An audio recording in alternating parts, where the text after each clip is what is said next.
Batting sixth, the right fielder, number 4, Alex Gordon.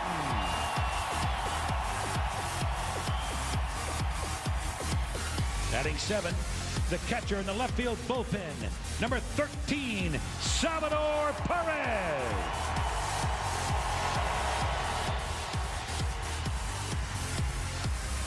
Batting eighth, the second baseman, number 14, Omar Infante.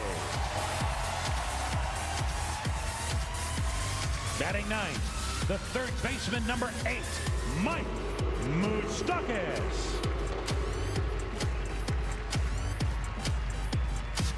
And pitching, warming up in the left field bullpen, number 33, James Shields.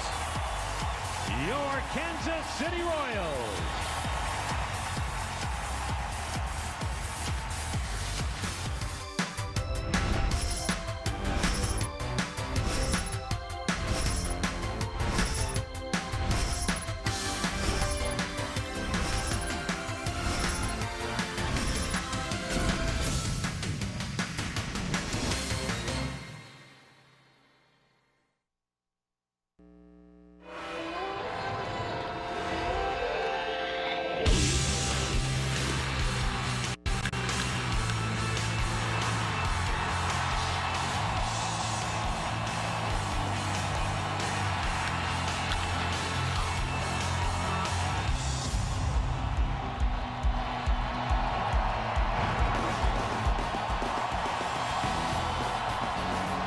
It has been 29 long years since postseason baseball was played in Kansas City. And thus, the roar that comes from this sea of royal blue.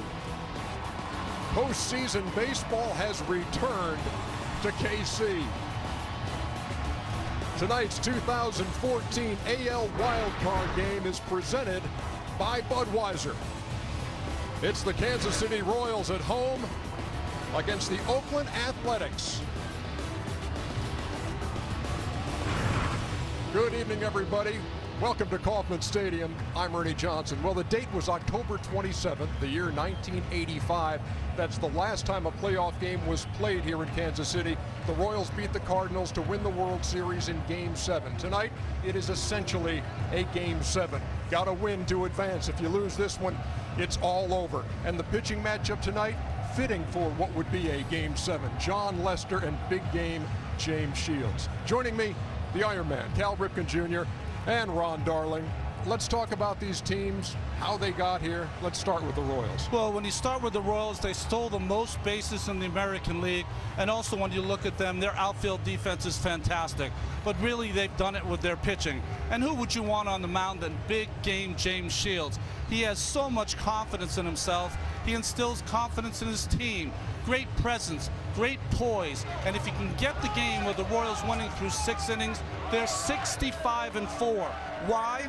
Because they have this hydra of a bullpen of Kelvin Herrera, who throws 100 miles an hour, Wade Davis, who throws 98, and Greg Holland, who has saved 40 games 2 years in a row. Last time that was done, Dan Quisenberry in the early 80s, when the Royals always went to the postseason. Meantime, on the Oakland side of the coin, this is a team, Cal, that looked like the surest of locks at one point this season, but then they get in on the last day. Yeah, what a strange season for the Oakland A's. The best team in baseball, the best record, a sure bet to make the playoffs, and then shortly thereafter, they made this trade for offense, for some really postseason pitching. Maybe they jumped the gun just a little bit because there was a strong second half collapse. Now they barely made the playoffs, which is a great thing, and now it's a whole new season right now, and they might just have the difference maker on their side.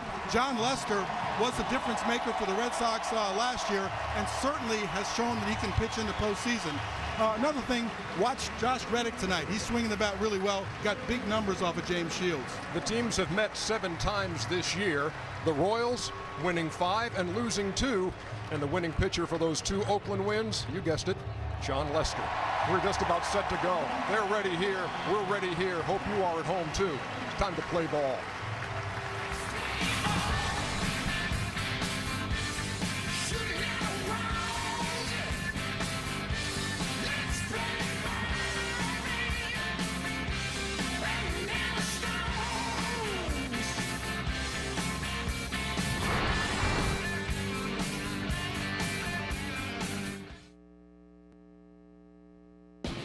This 2014 AO Wildcard telecast is brought to you by Your Next Truck, Ford F-150, by Charles Schwab, Own Your Tomorrow, by Exxon and Mobil.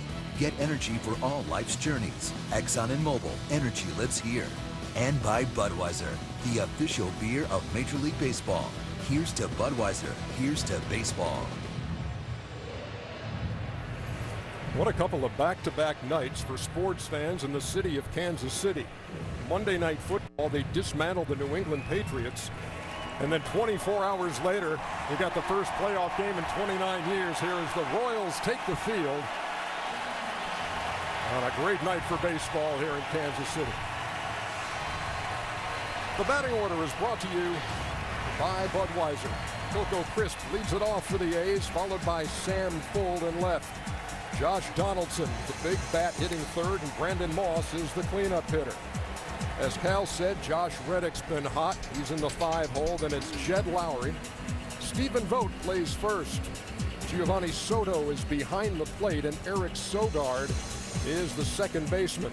Only two right-handed hitters going up against the right-hander James Shields tonight. James Shields, 32 years old. His career record is 114-90. His postseason mark, more important, 7 career starts at 2-4 with a 4.98 ERA. Let's take a look at that Kansas City defense there, Iron Man. Yeah, here's the guys with the gloves. Gordon's in left, the Gold Glove winner. Kane's in center. Aoki's in right. Moving to the infield, we have Escobar and Infante up the middle.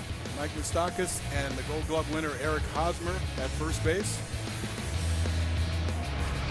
Behind the plate, we have Salvador Perez. And on the mound, big game, James. Here's the umpiring crew for this American League wild card game. Bill Miller calls the balls and strikes. The crew chief is Jerry Davis at first. Dan Isonia at second. Bill Welke at third. And of course, being a playoff game, you add umpires down the lines. James Hoy in his 7th year patrolling the left field line, and Todd Titchener down the right field line.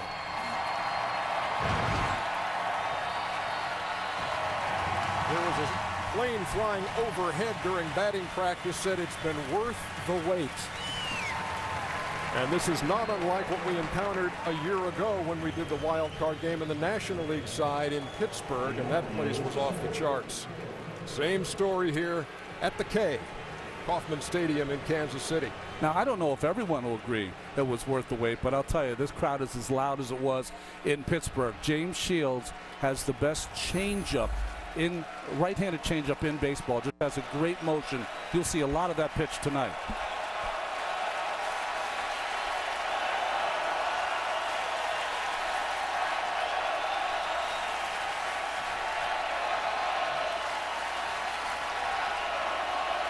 Coco Crisp leads it off and takes a strike. Chevrolet pitch tracks and the arsenal for James Shields. And as Ron said, watch that change. Shows the fastball 60% of the time. That's down low. And the count even, a ball and a strike. After seeing big game James pitch all these years, I'd say the percentages were a little higher on that changeup, because when he gets in trouble, that's the pitch he goes to.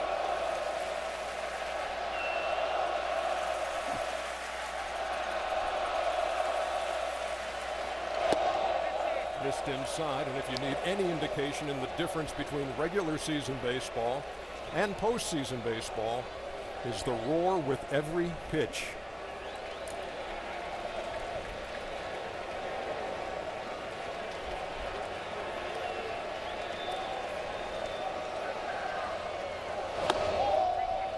You know, you spend your entire 6 months, 162 games, trying to be the best you can be over that time, and then you get here, every pitch counts, every hit counts, every ball caught counts, every decision by a manager counts.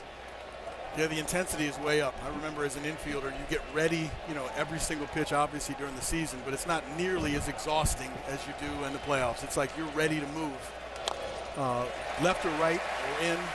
It's just, you're intense. I imagine game time couldn't come soon enough. Well, the You hardest had to wait through the day for this to happen. Yeah, the hardest part was the nerves would build up before the game starts. But once you get out there, once you get your first ground ball, once you get into the game, then it becomes the same. Payoff pitch to the A's leadoff hitter. Slapped into left field, and Coco Crisp is on with a single.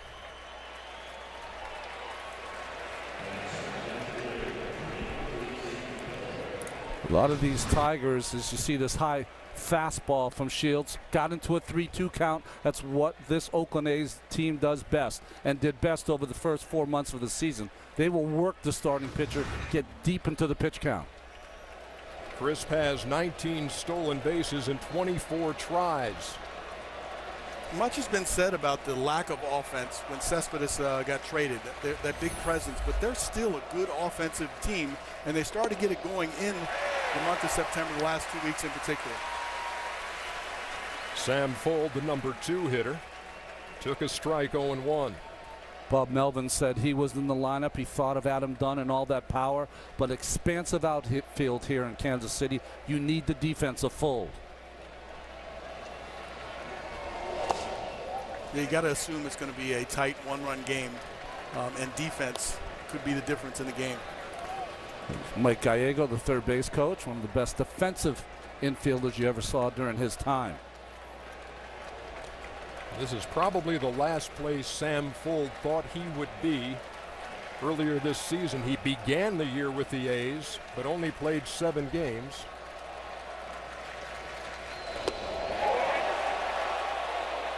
They say he checked his swing.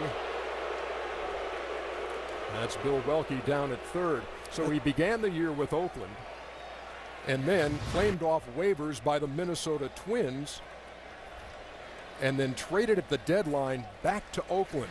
And he finds himself in the playoffs. Yeah, pitcher's perspective, you think he went, right, Ronnie? Always. Hitter's perspective, I think he kind of held up. He didn't really make an attempt and break his wrist. Even though the bat is out there around home plate, I still don't think that's really the indication that he swung at it. He held up. We got a 2-1 count. Bob Melvin said they probably wouldn't steal a lot, but they might hit and run, even though he thinks it's only about a 30% success rate with the hit and run.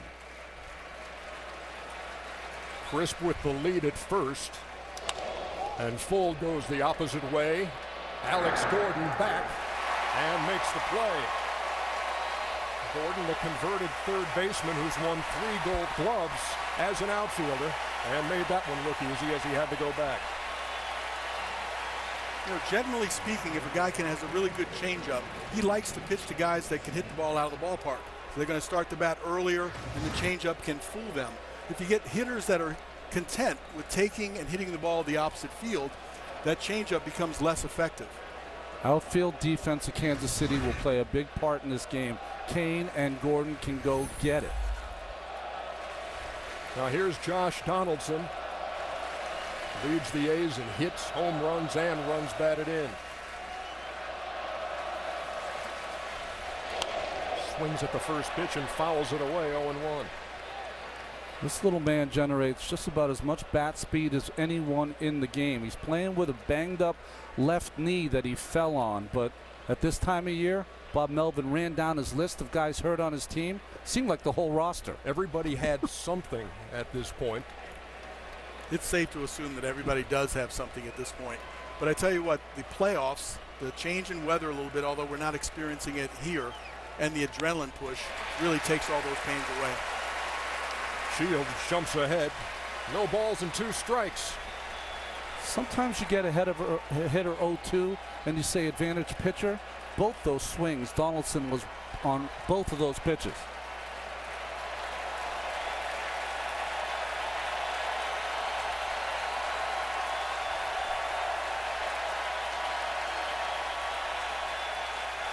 Shields, the 14-game winner. Delivers the 0-2. Perez kept it in front, 1-2. Buck Showalter said about Salvador Perez, he said behind the plate, he's like a big pillow. Nothing ever gets away from him. He just forms that big body of his and gets down and just smothers the baseball and keeps it in front of him. really interesting. A changeup artist normally likes to throw 2-1, 3-2, throw the changeups in different counts. But Big James, his changeup is a strikeout pitch. Took 2 shots at it right there as well.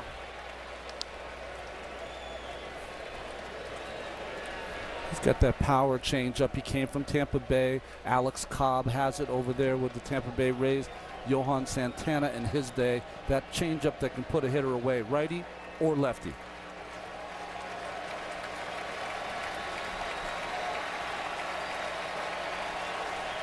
Swing and missed. First strikeout for Shields and the second out of the inning. And that was his changeup. He tried to get him to chase in the dirt on it, got to a count in 2-2, and came right back with it, tripled up on it. So righty on righty, Cal, 3 changeups in a row. How many times do you see that? Very, very rarely.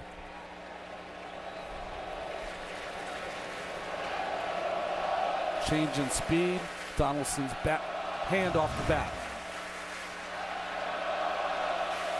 Chris still at first. Here's the cleanup hitter, Brandon Moss. And he takes a strike 0-1. Moss would appear to be the guy most affected in the Oakland lineup by the trade of Yoenis Cespedes. His power numbers dropped tremendously after the trade. And this ball's well hit to right, and you can forget about it. He adds to the power numbers there into the seats over the bullpen, and it's 2-0.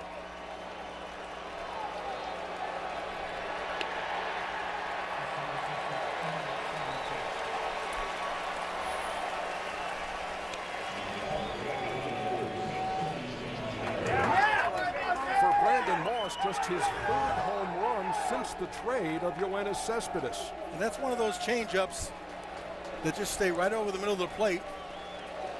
And he got all of it. Looked like they were starting to pitch him in with the cutter and then try to come back with a changeup. He was sitting all over it. I'm never a big believer in changeups the first time through the lineup, because what are you changing off of? Nothing. He had thrown 1 cutter inside, straight to the changeup, maybe a little too hard. Moss took care of it. That's very true. A hitter then has to first respect the fastball, and if he's just looking for the baseball, sometimes the changeup will be perceived as a fastball. Tape measure shot by Brandon Moss, and here is Josh Reddick. I think with Big James, though, those sort of rules go out the window because his changeup is exceptional. Reddick's got good numbers. Career against Shields, .318 with 3 home runs. Yes, that will put a smile on your face. Your first AB, post in 2014. And that's Reddick's bomb earlier this year. Got 2 of them in the same game. Went up there looking for a fastball the very next time in the first pitch and deposited that one out as well. 2-2 to left. Gordon right there in his tracks. But the Oakland A's, the last team to clinch a playoff spot, the first to score in this game here in the first, and they use the long ball. Brandon Moss, long gone.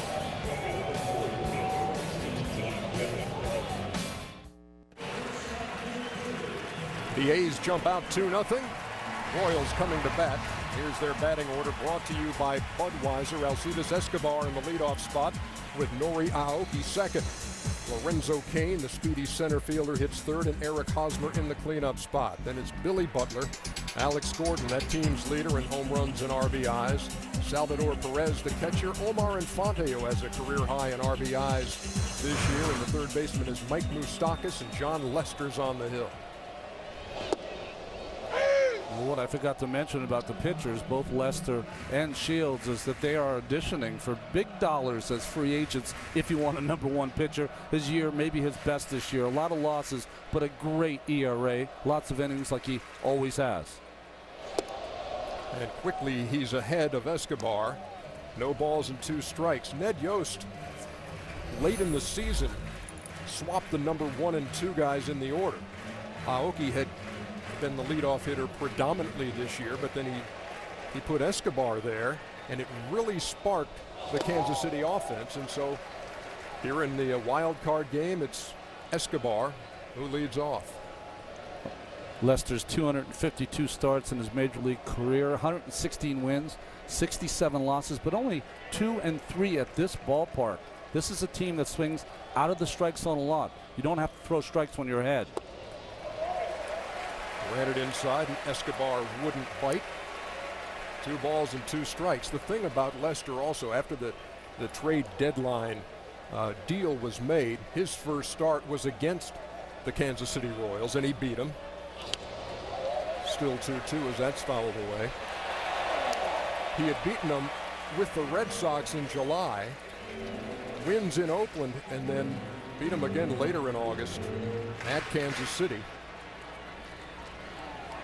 Well, you mentioned earlier, they've only beat him 2 times during the regular season, both wins by John Lester.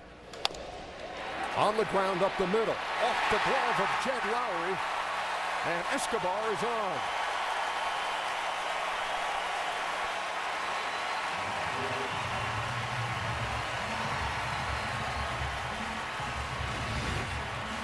Just a cutter outside, hit hard up the middle of the plate. A tough play, probably has to be ruled a hit. Just hit him off the heel of the glove.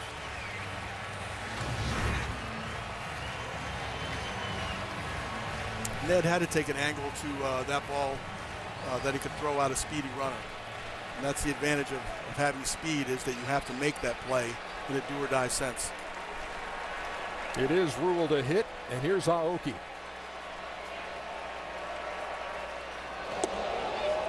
Squared the bunt and took it 0-1. It was so interesting. Ned Yost told us before the game, if Escobar gets on, Aoki's bunting. I wouldn't think he would bunt with a 2-0 deficit, but maybe still going to play his cards the way he thinks he should.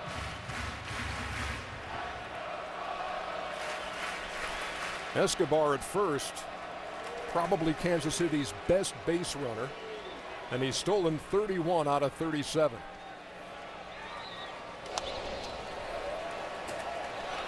Quickly behind in the count is Aoki. No balls and 2 strikes. You'll see a lot of swings up there that are a little unorthodox from time to time. Whatever it takes from Aoki to get on.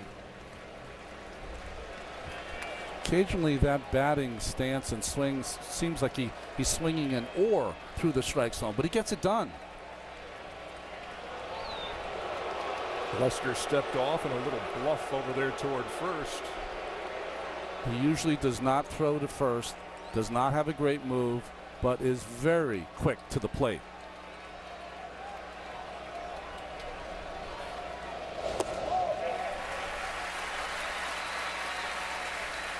You might have thought when this one game came up that Derek Norris would be the catcher for the Oakland A's. Swings a good bat, but has trouble throwing runners out. Soto's been much better in that department and thus gets the start against the speedy Royals. On the ground to second, Sogard with the high flip, but they get the out.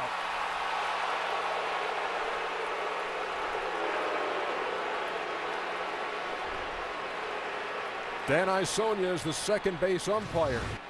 He took a long look at it.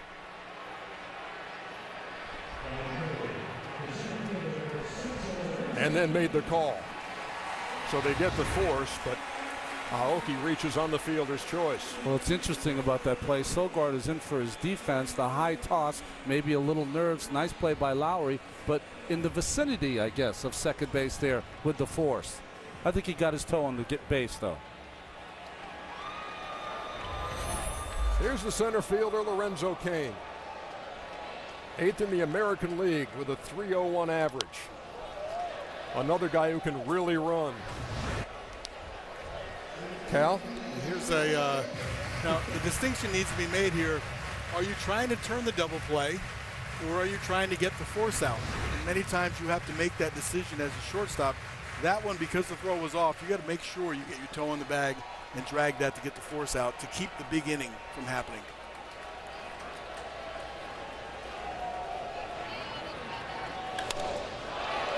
In the air to right field, Josh Reddick. 2 down. You know, Soto being in the game as a catcher has thrown out 50% of the runners and has good strong arm, but there's not really that many attempts. And I don't think there was any attempts from the Kansas City Royals when they were facing John Lester this year. So it almost seems that if it's John Lester on the mound and there are no attempts, why do you need somebody that can throw? Remember, Lester had his great success with Oakland this year with one catcher, Derek Norris. He had great success in the postseason last year with one catcher, David Ross. There is a value to learning. Now, he came over to Oakland. They all had to learn him really quickly. So who's to say that Soto can't learn him just as quickly? But there is some little concern right now that he hasn't caught him before. Doesn't know how he thinks, doesn't know what pitches he wants to throw to, and maybe doesn't know how the ball actually comes up there and cuts. Eric Hosmer waiting on a 1-0. There goes Aoki. Here's the throw to second, no chance.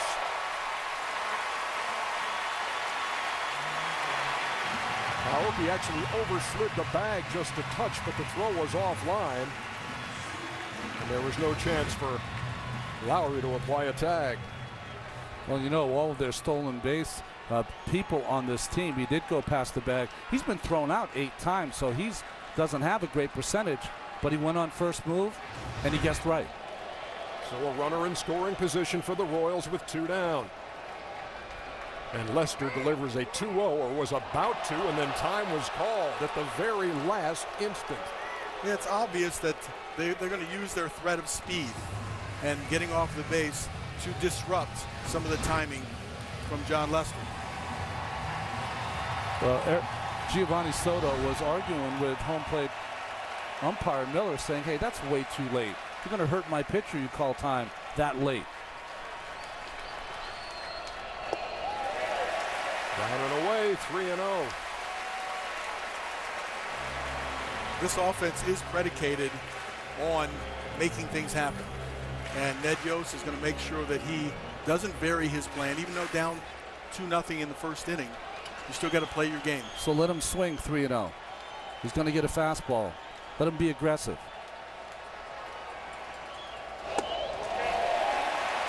4-pitch walk. They're at first and second.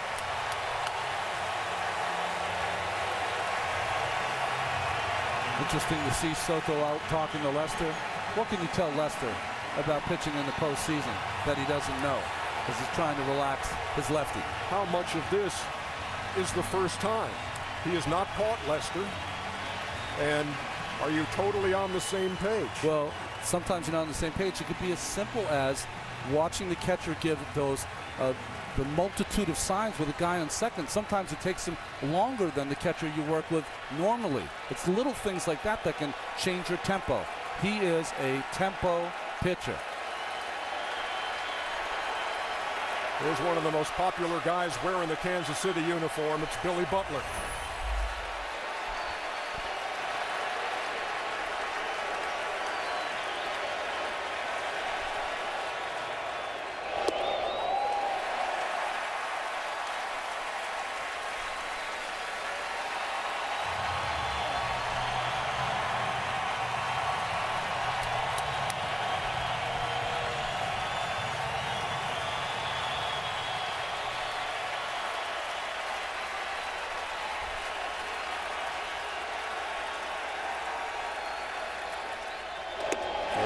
Up high, 2 balls and no strikes.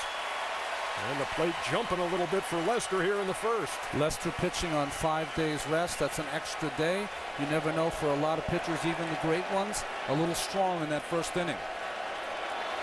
6 straight balls since retiring Kane on the fly ball to right.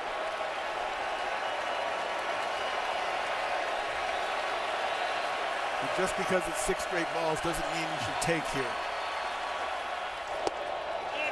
He does take. Strike call. And Butler didn't think much of it. Did not like that call by Bill Miller. What do you think, Cal? It's a 2-0 cutter, so it's got a little movement. It's right on the edge.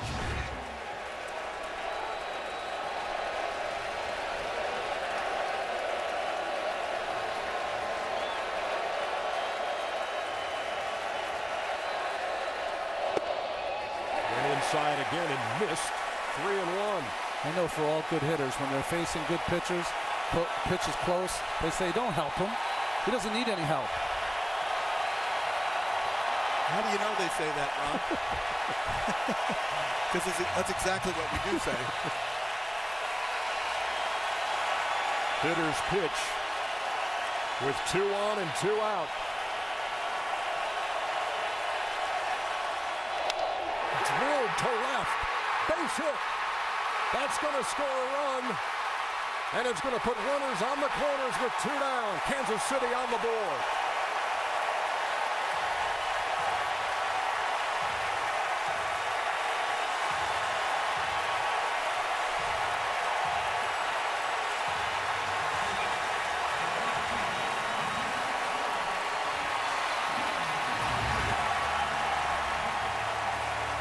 It's obvious that he's coming back inside again. This time Butler's looking for it.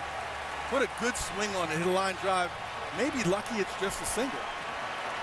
Well, that's why Sam Fuld is in there. One, great hitting by Butler, being ready for that pitch in. Fuld is so quick, he's able to keep that ball in play, keep Butler at first, keep the force at second. Here's Alex Gordon.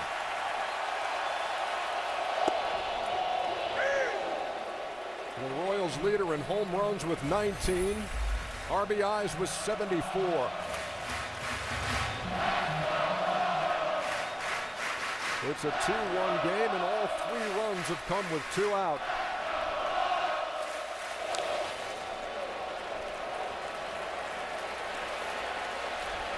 And just another example of Royals baseball. They've been playing behind a lot this year.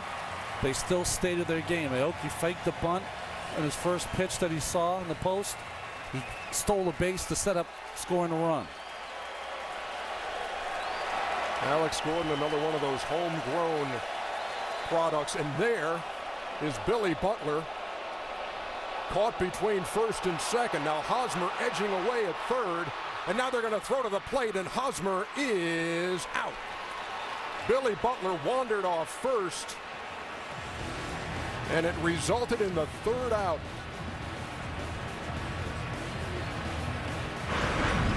Butler knocks in a run and then costs him.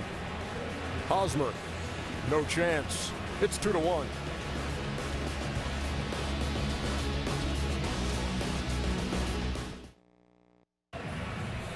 It's Chevy Truck Month, time when truck guys can depend on great offers on the 2014 North American Truck of the Year, Chevy Silverado. Top of the second, Jed Lowry leads it off. Oakland leading 2-1. Bizarre ending to the bottom of the first inning for the Kansas City Royals, as Billy Butler was picked off and caught between first and second. Now what do you make of this? Well, I don't think there was a play on, because neither Hosmer or Butler can run. I think Butler's talking to Kuhn saying, hey, if they're playing behind me, should I steal? Should I steal? Well, you never looked at Lester. Lester just stepped off and they made the play. The simplest of plays that maybe work in high school, certainly not supposed to work at this level.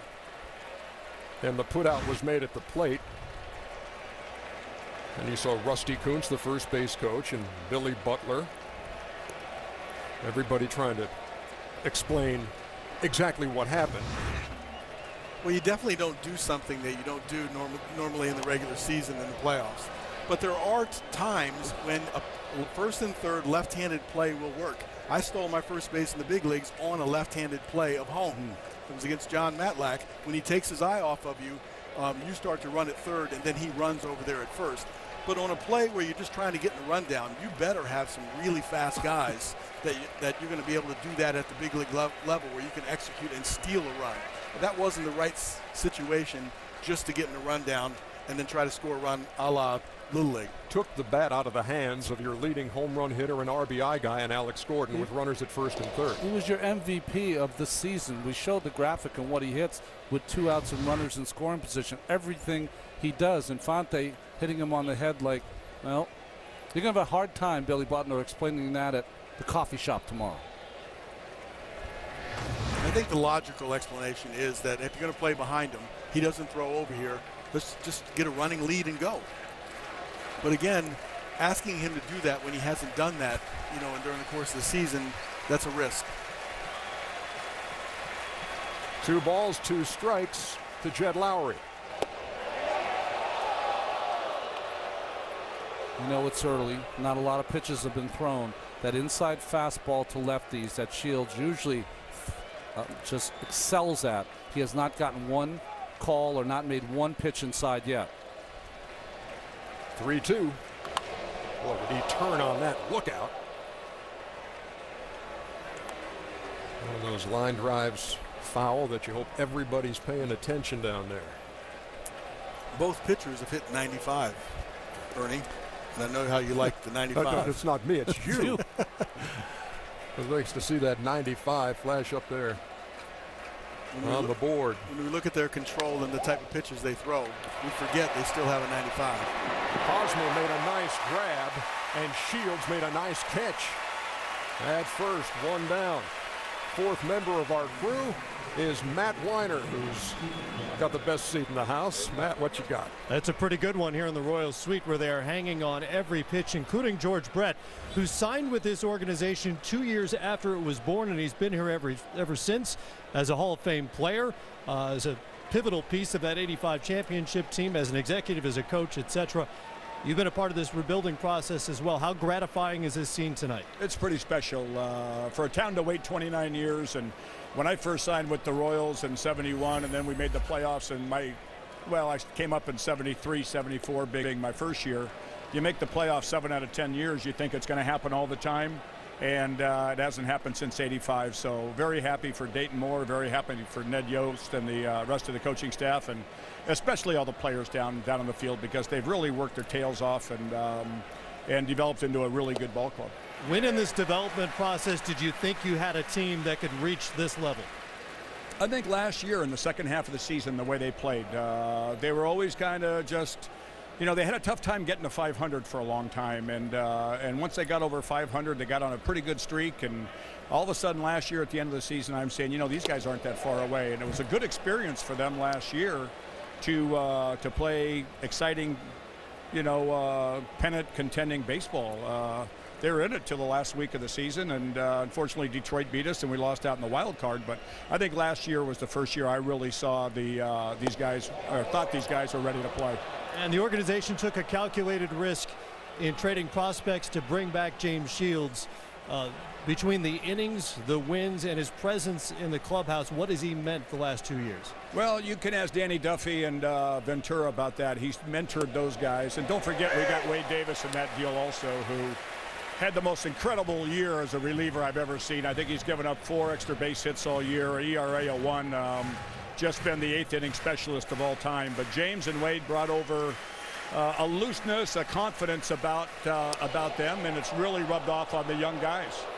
By the way, our bosses will be very happy to hear that George spends many of his afternoons watching what network? TBS, baby. Because it's... Yes. Because it's very funny. Very funny. There you go. There you have it. Down earlier, you kind of stunned me by it. I tried to lead him right into it. Friends in Seinfeld. There you have it. Of such moments, promos are made. Thank you, George. Thank you, Matt. Stephen Vogt draws the 1-out walk, and here's Giovanni Soto.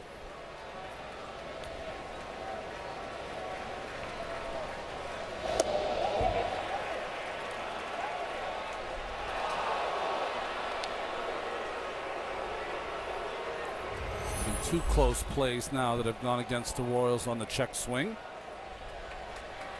I'm not saying going against the Royals, but a play that's been asked the first baseman once, third base umpire once, both against the Royals. There's a strike, 1-1. Soto started the year with the Texas Rangers, played 10 games, and then was sold to the A's near the end of August. Hit .262, didn't hit a home run, knocked in 8 runs, but it's his work behind the plate. Caught 9 out of 17 runners attempting to steal that got him the start tonight. He was fooled, and it's 1-2. Soto is active behind the plate.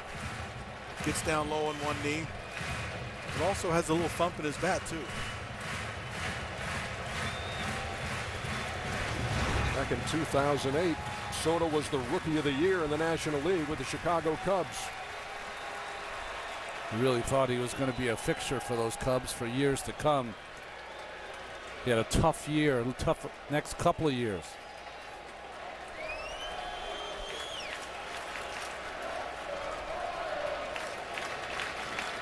Vogt with a lead at first.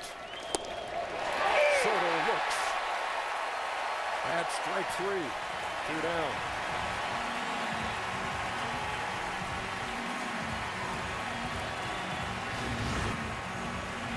Looked like a fastball away. Soto thought it was down. Our pitch tracks had it down also.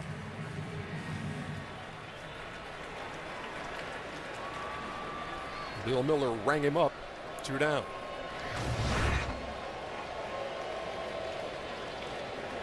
Yeah, that definitely was down out of the strike zone.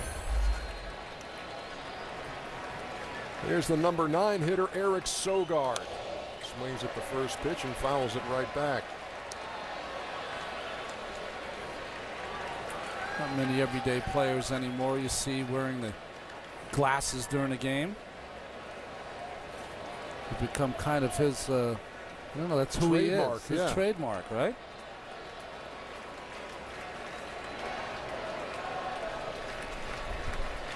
Vogt at first with virtually no lead. Vogt is one of those guys that's suffering from a banged up ankle and toe.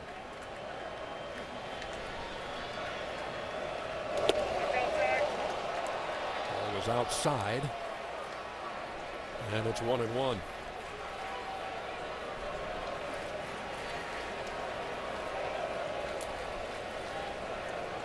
Bob Melvin saying, look, it's not how you got here, it's that you did get here, and it's a fresh start. 1 ball and 2 strikes.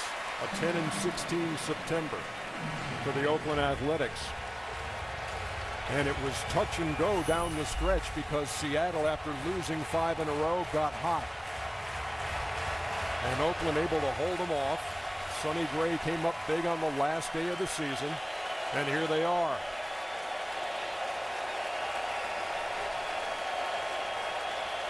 Shields with a 1-2.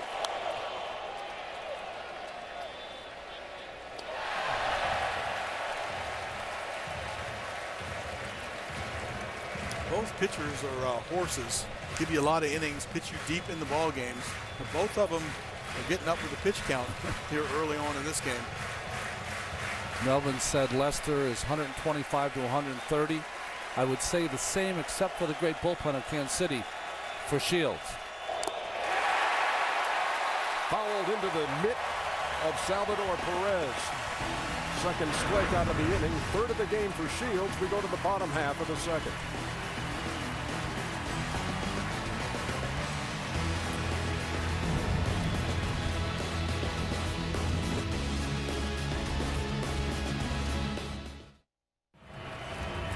Where will you be the next time history is made? Be there for all the action in 2015. Go to MLB.com/season tickets to reserve your seat today. Alex Gordon leading off here in the bottom half of the 2nd. He was at the plate when the Billy Butler episode happened in the bottom half of the 1st inning, which resulted in Eric Hosmer being thrown out at the plate. Still trying to absorb that up here. An 0-2 count is a count where you take a chance on doing something. Because the facts are that you got not a good chance to get a hit off Lester. And the count is 0-2. Fly ball left field, and Sam Fuld makes the play for the 1st out. Let's take a quick trip to Atlanta and check in with Casey Stern. Case? All right, guys, welcome to 2014. You break into a must-win game to tell you about the scoreboard on the Facebook mentions. Our friends at Facebook finding out which team is talked about more. Fans of Wayne's World, remember that "Hi, I'm in Delaware" thing? Well, outside of California, the only state talking about the A's apparently Delaware. Not sure what to do with that information, but I'll give you guys a chance back at the K. I can see our Yale man, Ron Darling, analyzing what you just gave us. And the look on his face right now is as blank as mine. It was the first state inducted into the nation. That's why they would be the first state to talk about the Royals and the A's. There you go. Somehow I knew. Sorry, Case. You would have the answer. Ball and a strike to Salvador Perez. John Lester, when you get into the statistic of quality starts, that's a couple of miles high, right behind short. And Jed Lowry squeezes it, 2 up and 2 down. Goes 6 innings. You allow 3 earned runs or less, credited with a quality start. John Lester made 11 starts for the A's, 11 quality starts. Well, a quality start is an interesting stat because if you take it all the way out, over 9 innings, you have an ERA of 4.50. John Lester would not be happy with an ERA of 4.5. He's a 2.5 kind of guy. The number about a quality start does show, though, there is some consistency there. That every time he's out there, he's going 6. You know, he's giving up a little bit of damage, not a lot. But mixed in with those quality starts are a shutout here and there. And 8 innings of shutout ball. It seems like, yeah, if you look at that and say, you know what, he's going to keep you in a game. It was a foregone conclusion years ago that if you logged a lot of innings, you had a lot of quality starts. Because they wouldn't keep you in there if you weren't doing the job. So interesting to see a shift put on with Omar Infante, who I always think of as a guy who sprays the ball all over the ballpark. Second baseman Sogard almost behind the base. To the pull side is Lowry. The 0-2, and he literally goes down swinging. 3 up, 3 down. We head to the 3rd.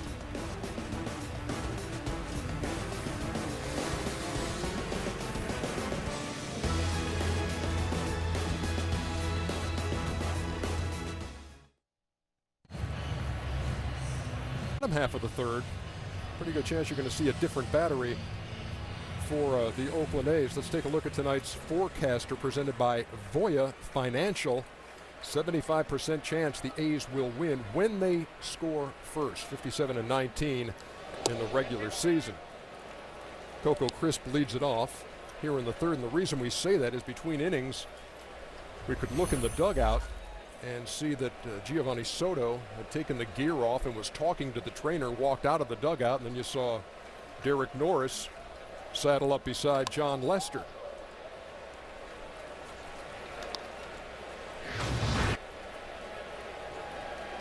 So here was Soto, and accompanied by Nick Paparesta, the Oakland trainer. And there's Norris, who's got the gear on. Norris doing whatever it takes to get loose. There's that change again, and Chris way out in front. A ball and 2 strikes.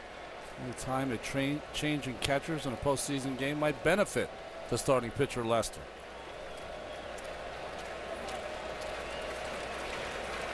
Crisp singled to left his first time, came around to score in front of Brandon Moss on the 2-run bomb. Just reached out with one hand and slapped it to first. Goes 3-1 in the books, and it looked like Shields for a second might have gotten nipped by Crisp at the bag.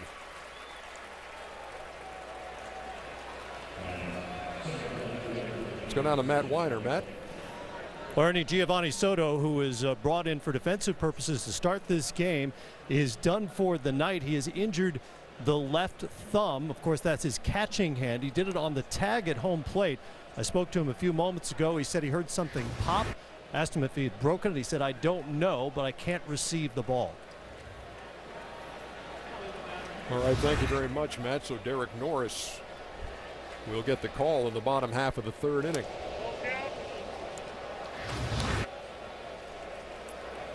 Well, that finger will blow up. I've had that myself. It's called the gamekeeper's thumb. It's where your thumb is bent back and the pain is pretty bad. So trying to catch that cutter for the rest of the game is not going to happen for Giovanni Soto. 2 balls and no strikes to Sam Full. Gamekeepers. Gamekeeper's thumb. Yeah, I don't know why it's called that. You know what's interesting about today's game, because of the replay, that's a game where it almost would have been a phantom tag, right? When it just caught you on the hip maybe. But now when you want to make sure that you apply the tag, he really caught him right in the midsection and took that complete blow from Hosmer.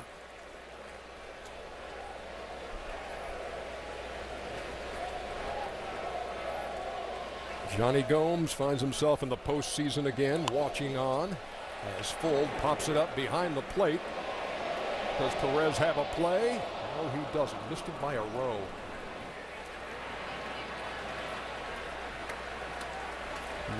Perez has been one of their Venezuelan warriors this season. He played in 146 games. That's better than the record Darrell Porter held at 145. Never misses an inning, it seems. Also, their shortstop from Venezuela, Alcides Escobar, played in 162 games this season.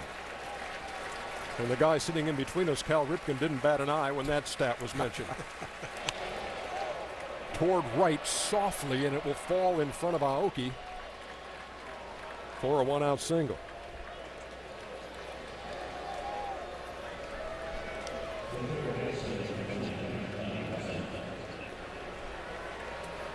Third hit allowed by James Shields as he works here in the third. For Ned Yost, it's also a first. First time he's managed a postseason game. And has been nothing but confident going in, thinking that these Royals, with the way they've picked up offensively to go with their great starting and relief pitching, could be poised for a deep run. But there's Josh Donaldson, who singles to left. They're at first and second.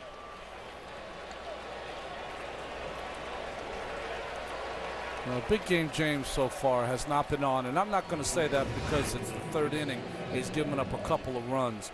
He's only given up 4 hits, but the swings from the A's hitters have been locked on so far to Shields. He is not, as they say in the baseball parlance, he's not really fooling anybody so far.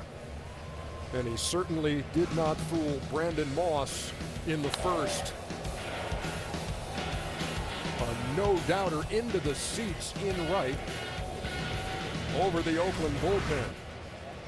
He has been fighting with his control. Got into some hitters' counts. But you're right, the swings have been really strong. Foul balls have been good swings. Some of the outs have been hard outs. Runners lead from first and second. 1 out here in the third. And Moss at the plate. Line drive, flagged down by Hosmer, who throws to second to complete the double play. We've had bad base running on the Kansas City side, and now Sam Fuld gets caught off second on the soft line drive to Hosmer. We head to the bottom of the third.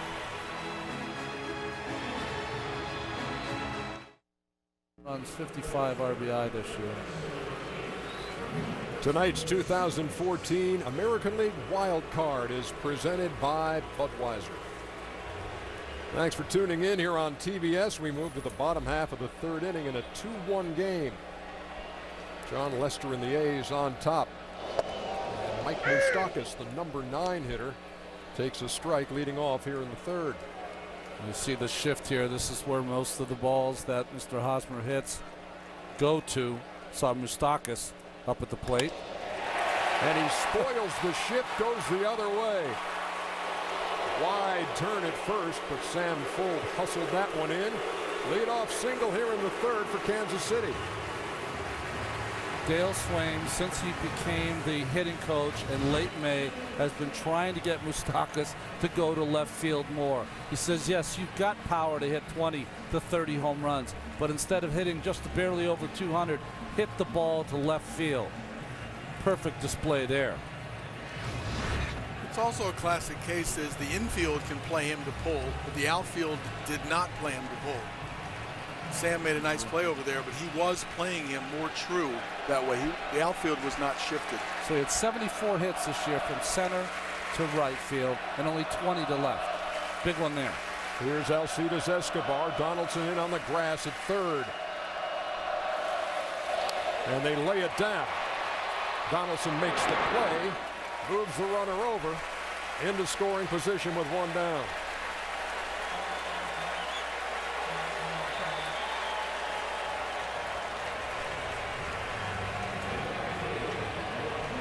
As we talked about in the top half of the inning, Derek Norris replacing Giovanni Soto behind the plate for Oakland.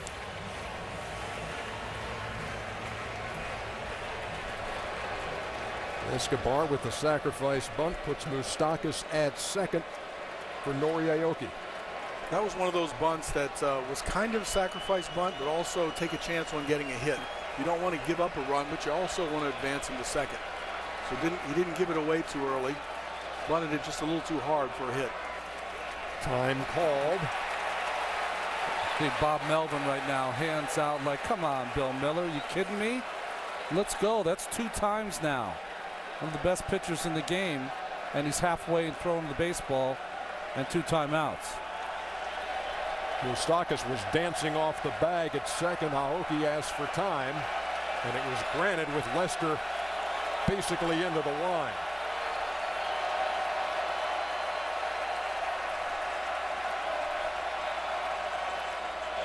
I got to believe that that's strategic, though. Dancing off second base and also asking for timeout. The Royals said before the game that they are going to try to somehow mess with the tempo of John Lester. They think it would mean a run, maybe even 2, by making sure he doesn't throw the ball when he's ready to throw it. 1 ball, no strikes to Aoki.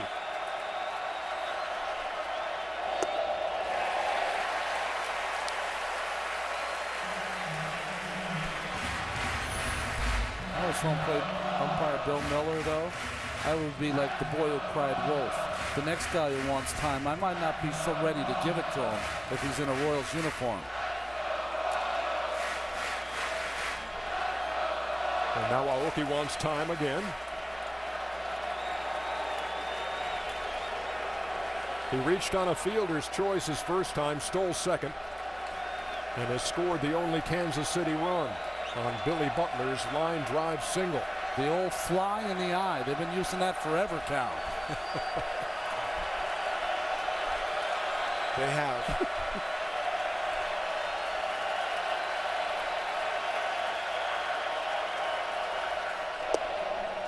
That's right through there. 2-1.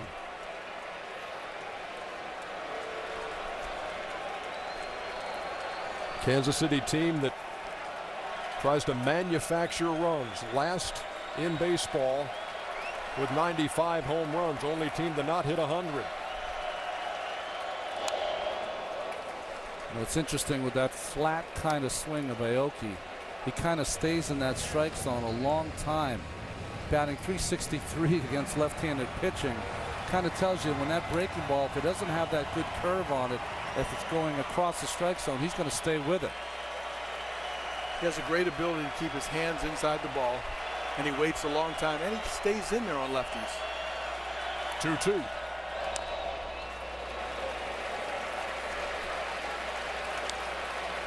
So the Royals last in home runs, last in walks drawn, and had the fewest strikeouts. And when you're talking about teams who make the postseason with the fewest walks and the fewest home runs, has never happened in modern baseball history. On the ground, right at Lowry. Throws across for the second out, while Moustakas moves to third.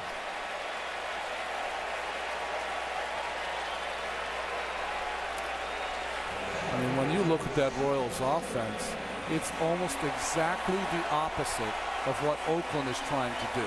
They want to walk a lot. They want to hit the ball out of the ballpark. That's all they care about. And just the opposite for the Royals.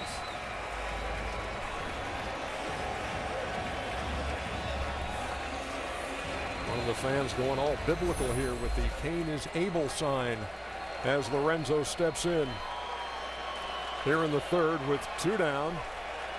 And the tying run 90 feet away. That's Mike Moustakas.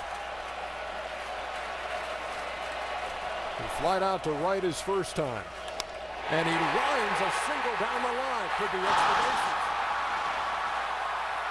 Fouled up and throwing in, and it is a stand-up double for Lorenzo Cain, and the game is tied.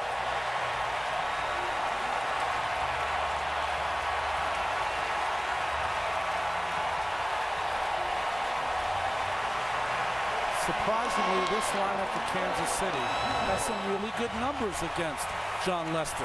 Cain, some of the best numbers. And he wasn't waiting around. He was able. And with his speed, turned it into a double. Full plated well in the corner, but the go-ahead run is in scoring position with 2 out for Eric Hosmer.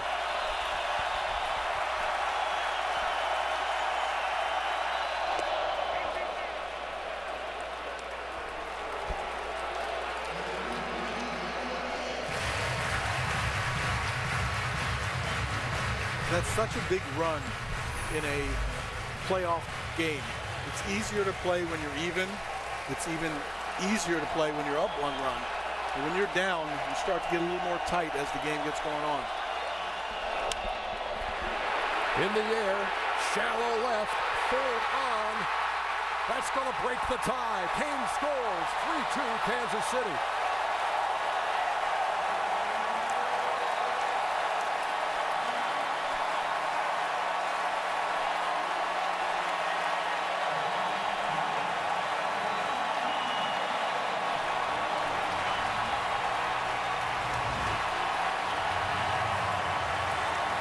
Just the ball off the end of the bat, a cutter that he gets just enough on. One of those perfectly placed loop hits.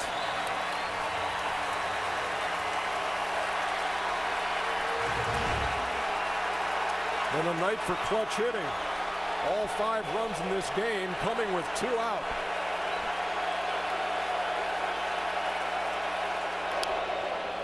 And here's Billy Butler swinging at the first pitch. He knocked in the first Kansas City run with a line shot in the first. Watching Lester in this game, Cal, 2 things come to mind. He is not using the outside corner to the right-hand hitters at all. Middle of the plate in with that cutter. And have you seen a curveball yet? I don't know if I have. That's one of his better pitches.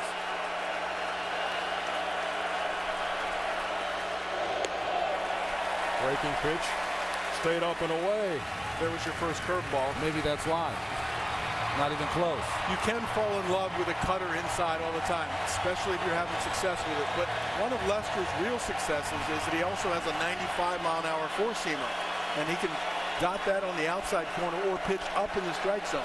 If you forget about that, you just fall into the cutter, they can start to cheat on it. Rounded to short. Lowry will go the short way for the force. But the Kansas City Royals have taken the lead over John Lester and the A's as they score 2 in the 3rd. It's 3-2.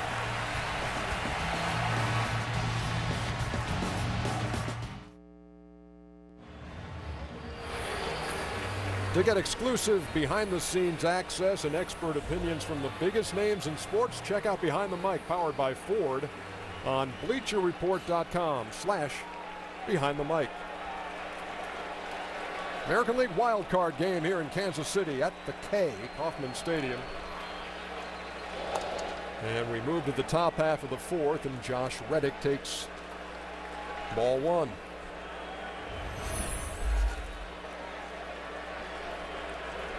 Reddick fly to Alex Gordon in left his first time. And now we see how James Shields reacts pitching with a lead in this game, Ron. You saw the graphic, 2.02 ERA and shutdown innings. The only issue he's having in this game is that the Oakland A's are not going out of the strike zone. First pitch was a breaking ball taken by Reddick, changeup taken by Reddick, now fastball down also taken. This Oakland A's team, you're going to have to come into the strike zone at some point. Perez is urging his pitcher on.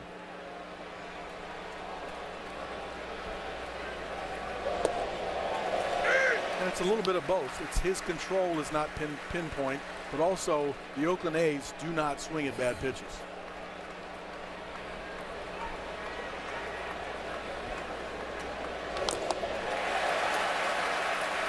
from 3-0, now 3-2. Interesting watching Shields. It's almost like he's got 3 different fastballs.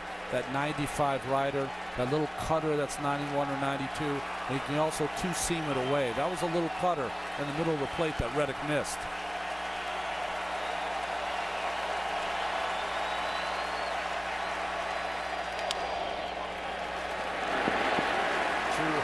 Second one down.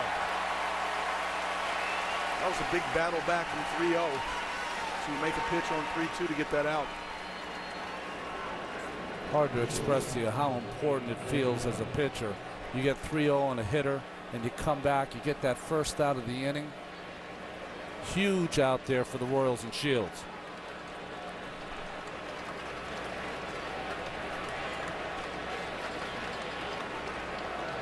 Here's the shortstop, Jed Lowry. Grounded to first his first time. And takes a strike. Seems like that strike zone for Bill Miller is opening up just a little bit for Shields here in the fourth.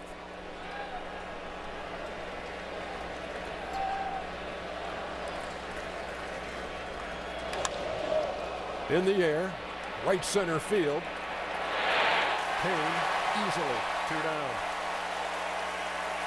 That guy has big, long strides and is graceful and covers ground like there's nothing to it. And in this ballpark, you got speedy outfielders. It's pretty much a necessity. What's interesting, 2 outs here in the fourth means what we talked about in the open.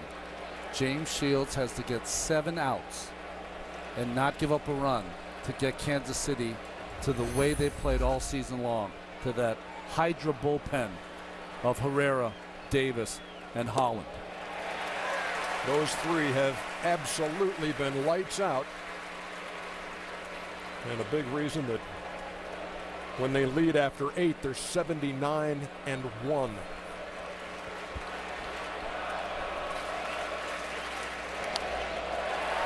Quickly ahead of Vogt, 0-2. What a play. What do they say in Baltimore? Give that fan a contract, or used to? They used to say that. He snagged it with his bare hand.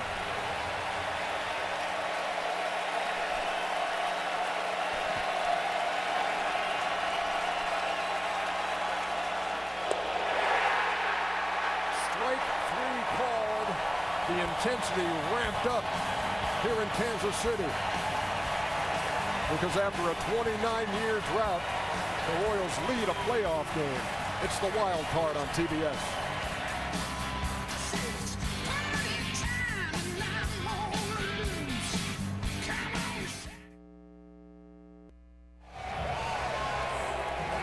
Get Scott Miller's answers to all the playoffs burning questions with the Team Stream app from Bleacher Report.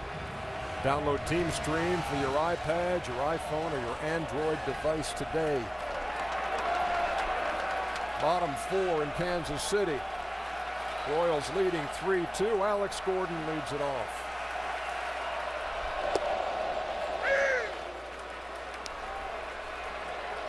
Gordon flat out to left his first time.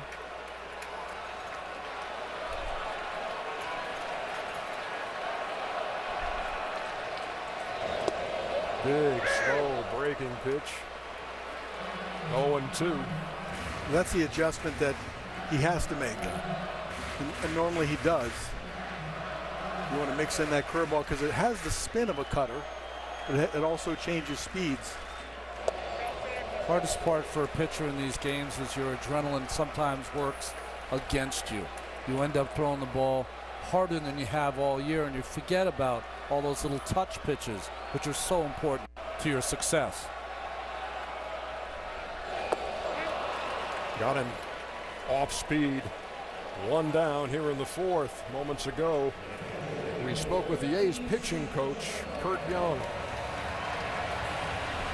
Curt, how do you assess, you've seen John Lester at his best, obviously. How do you assess what you've seen tonight?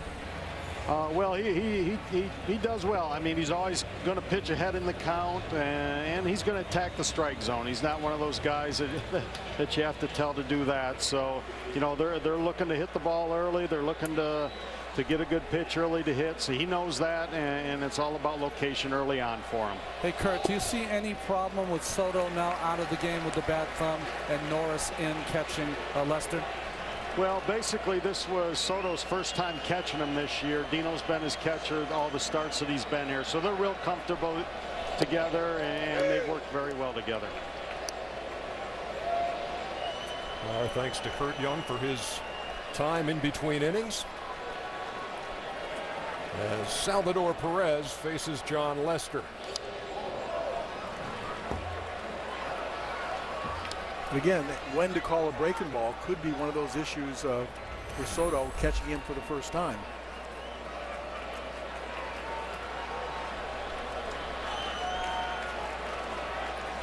Perez second on this Royals team in home runs and RBIs. Behind in the count, 1-2. Steps out.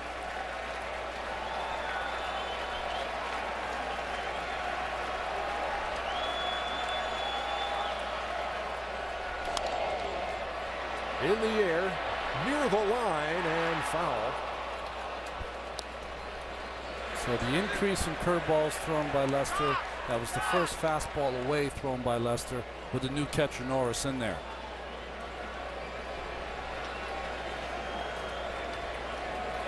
Norris with the nickname Dino, with the Duck Dynasty haircut, and fingernails were all painted so Lester can see the signs. Doesn't seem to all go together.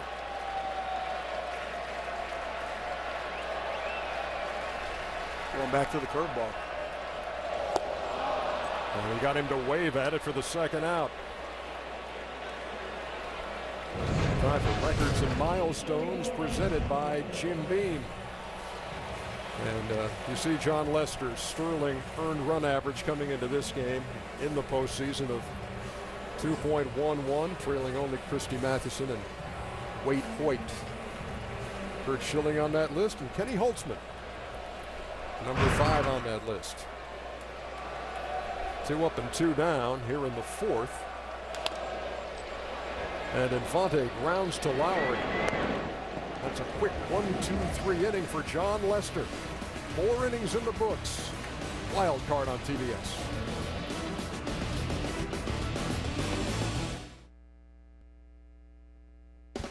This 2014 AL Wildcard telecast on TBS is brought to you by Hyundai. New thinking, new possibilities. And if you call yourself a sports fan, you gotta get DirecTV. Call 1-800-DirecTV. World champions in 1985. Last time the Kansas City Royals were in the postseason. They won it in 7 over the Cardinals, and we welcome you back to what is essentially a Game 7 atmosphere in the wild card game. One and done. Jared Weaver and the Angels waiting for the winner of this game. The loser goes home. Derek Norris leads it off here in the 5th. He came on when Giovanni Soto had to leave the game with a thumb injury early.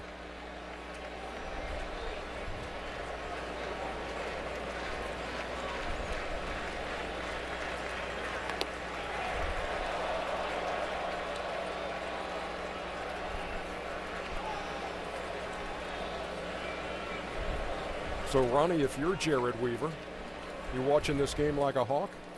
Oh, big time, big time. Just trying to find out any little nuance from either team that's going to help you in your start. You know, which hitter takes a first pitch curveball? Which hitter, when there's guys on base, swings at the first pitch? Those are the little things you want to know. 1 ball, 2 strikes. Got him looking.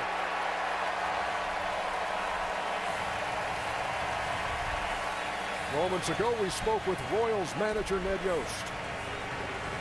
Ned, they kind of came out and punched you in the mouth in the first inning, but this is your team, the way they fight back. You wanted a lead against Lester, but you had to come from behind to do it, and right now you got it. We did. You know, Moss hit a changeup off of Wago there in the first to put us down 2, but you know, our focus was to try to create havoc on the base pass, try to, you know, bunt, try to hit and run, try to get guys in scoring position and see if we could make something happen, and so far it's been good for us. Yeah, creating havoc, you almost took it to another level with Billy Butler. What happened on that play? Well, that play broke down on both ends. You know, Billy left too soon. He was supposed to wait till Lester threw the ball home, break down, take the second, break it down, and then Haas was going to come to the plate. If we ran it right, we would have scored a run, but Billy was too early, Haas was too late, and we had to find other ways to score runs. Other than that, it was perfect, fellas. Well, what's interesting is Susan Slusser, who follows the A's and writes for the A's, said that the Angels successfully did this against Lester last week, but that was run so poorly by Kansas City. That could have been defensed by the 12-year-old Cal Ripken travel team. Could have gotten it out there. 2 up and 2 down here in the top half of the 5th. Back to the top of the Oakland order and Coco Crisp. Think about this, Ernie and Cal. The collateral damage of that is Hosmer knocks Soto out of the game with the tag. Yeah, he's thrown out at the plate. And then the thumb injury knocks Soto out. Just trying to give Billy a defense after the game. Yeah, Billy knocked in a run and then gave a run away potentially. Shields pounding the zone now here in the 5th. Now Crisp is mad at the strike zone by Miller. A team that takes a lot of pitches, think they know the strike zone. Miller has opened up the bottom of that strike zone. See first pitch strikes from Shields. That's definitely beneficial to Shields when he opens up the lower part. It sets up his changeup, sets up that low fastball that you can't then lay off of that changeup down below there. Stays alive. Yeah, as opposed to the Royals, who threw the fewest walks, Oakland threw the most. 586 first in baseball. Someone with a good slider that goes down, or someone with a really good changeup, that low fastball strike is something that sets up that pitch. 3 of the last 4 strikeouts by James Shields have been pitches taken by the Oakland Athletics. Here's the changeup right down in the dirt. A little too far down to get him to fish.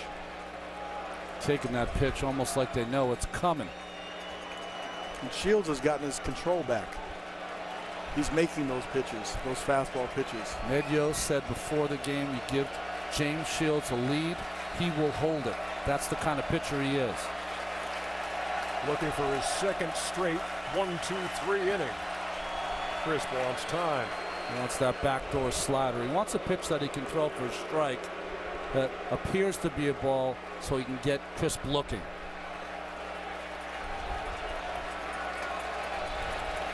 Backdoor cutter. Checked his swing, did not go. Says Bill Welke at third. Ned Yost doesn't agree. And I've been watching games all season. The check swing has been one of the biggest differences in the game. It has been called early and often, but not here by Welke.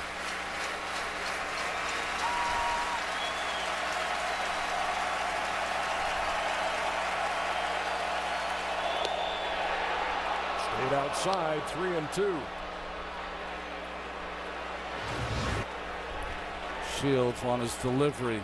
He'll just drop his head away. Jeremy Guthrie for the Royals also does that. Almost like they drop it towards first base to clear that shoulder to release the baseball. Tried to check again, and he's punched out to end the 5th.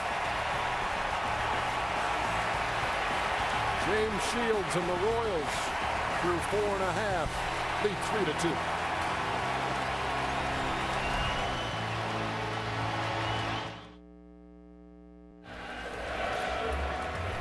Don't miss the action tomorrow night in the NL Wild Card game as the San Francisco Giants and Pittsburgh Pirates battle it out.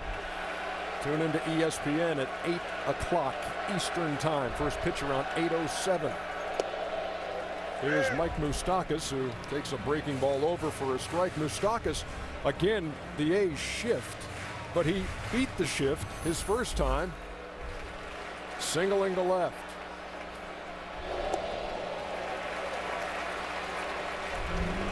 Well, that's the shift we were talking about. 74 of his hits to center or right, only 20 to left, but first time up tonight. Yeah, look at the outfielders here. Left fielder Sam Fuld might be a little bit pinching the line, but everybody else is definitely straight away in the outfield. Went the other way again. Fuld retreating and makes the play. I think sometimes it must be boring for Sam Fuld when it's just a routine play. This is a guy who's filled up the highlight reels in the course of his career. He won't even get in the top 25 tonight unless something happens. And he paid the price earlier this year. He, for the first time in his career, because he's run into a lot of walls, but when he was playing with Minnesota, crashed into the wall and missed about 30 games with a concussion. Talking about that yesterday, because you see him players all the time with the concussion-like symptoms, and he said, no, I knew right away. He said the headache and the accompanying symptoms, and then all you can do is wait for them to go away. Took him 32 games. Lester has definitely found his curveball. Using that very effectively now. Sometimes all it takes is a catcher who knows you and sees from the bench that you're not throwing some of the pitches that he's accustomed to calling when he's in there. High chopper up the middle. Lowry's got to hurry. And he gets Escobar by a step. 2 down. The way they run, don't you feel like the Royals are just tailgating you at all times? They're the guy right behind you in the car. Objects in the mirror may be closer than they appear. Follow the postseason with MLB.com at bat, the #1 app for live baseball, highlights, scores, live radio broadcasts, replay reviews, and more. Get the At Bat app. Nori Aoki reached on a fielder's choice in the first, stole a base and scored a run. Grounded to short in the third.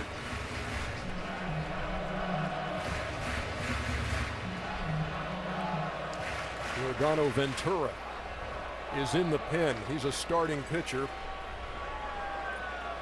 on this roster for moments like this, getting ready in case needed in the 6th inning. I think what he's up for is that I don't think they'd bring him in because he's a starting pitcher in the middle of an inning.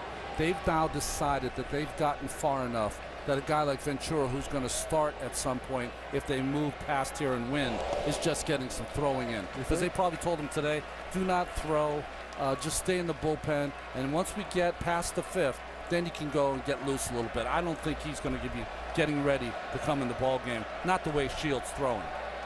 I talked to Ned Yost about him being on the roster the other day, and he said, look, we only threw him 4 Sunday, and as soon as we knew where we were going to go, which is home to host this game, if we need him, we'll put him there. But to your point, you're the guy who's been out there.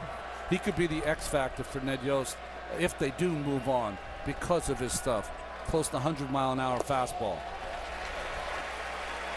Lester misses again. 2 balls and 2 strikes. You know all the ins and outs of pitching, but I'm watching him out there. When you throw on the side, do you work at a frantic pace? Yeah, right. Because it seems like he's trying to get loose and trying to get ready.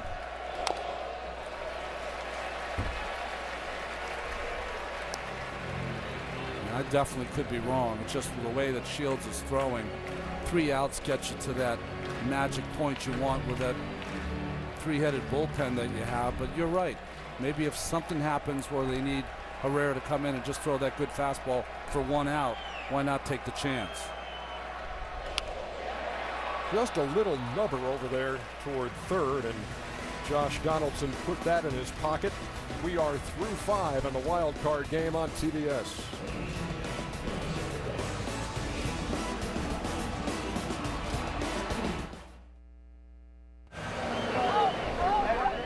Tonight's 2014 AL Wild Card is presented by Budweiser. Zipping right along here in KC. A's got on the board in the first with 2. The Royals have answered with 3. 1 in the first, 2 in the third. And James Shields goes to work in the top half of the 6th inning. He has set down the last 7 A's he's faced. Sam Fuld leads it off. He can handle the bat. And Moustakas in just on the grass at third. It's almost like Shields has decided, you're not going to swing at anything close? Okay, here it comes. I'm starting to throw strikes. Be ready. Shattered his bat, and the blooper's going to fall. Leadoff single for Fuld here in the 6th. Let's go down to Matt Weiner. Hey, Ernie, there are thousands of fans here who have never seen a post-series game in Kansas City before, some of whom weren't alive the last time the Royals played a playoff game. Rich Burstein is not one of those folks, but it has been a long drought, more than a third of his 87 years since there was last a postseason game here in Kansas City. He's a season ticket holder since the franchise began back in 1969. What has kept you coming back all these years? The love of baseball and the love of the team here. I really do love it. I grew up a baseball fan. Over nearly 3 decades of drought here with the playoffs, did you think you'd see this day? Yes. Why were you so sure? Oh, it was bound to happen. Bound to happen. There were times when I felt a little down about it, but it was bound to happen. They've worked too hard on this team. What does this day mean to you and everybody else here? This game, it's just the reemergence of the Royals. We're back. Back for good. I would think so. It's not a one-time thing. Enjoy it, Rich. Oh, I am enjoying it very, very much. Let's send it back up, DJ. All right, thank you very much, Matt.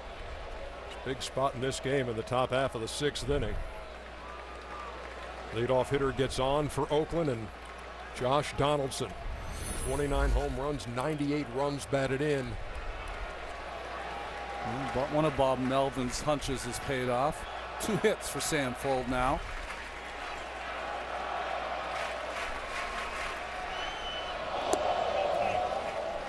One misses.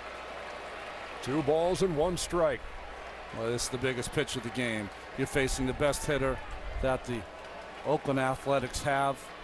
2-1 count.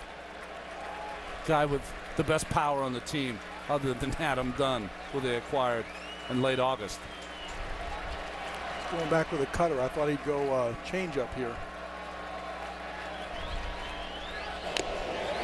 Huge cut from Donaldson. Fouled it back. 2 balls and 2 strikes, and Salvador Perez wants a word with his pitcher. Got 3 shot of Bob Melvin, Mike Gallego, and Josh Donaldson. It's interesting. If you listen to a lot of people around the American League, Salvador Perez is emerging as the Yadier Molina here in the American League.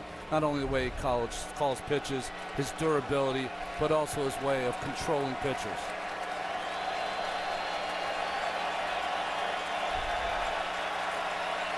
Good four-seam fastball on the outside corner here.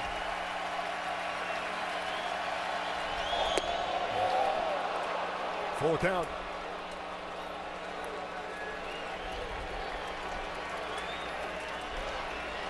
Donaldson struck out his first time, singled in the 3rd. How big was that play now in the 3rd inning when Moss lined out to first into a double play? He's had a budding rally in that inning. There goes the runner. Pitch was outside, doesn't matter. They're at first and second.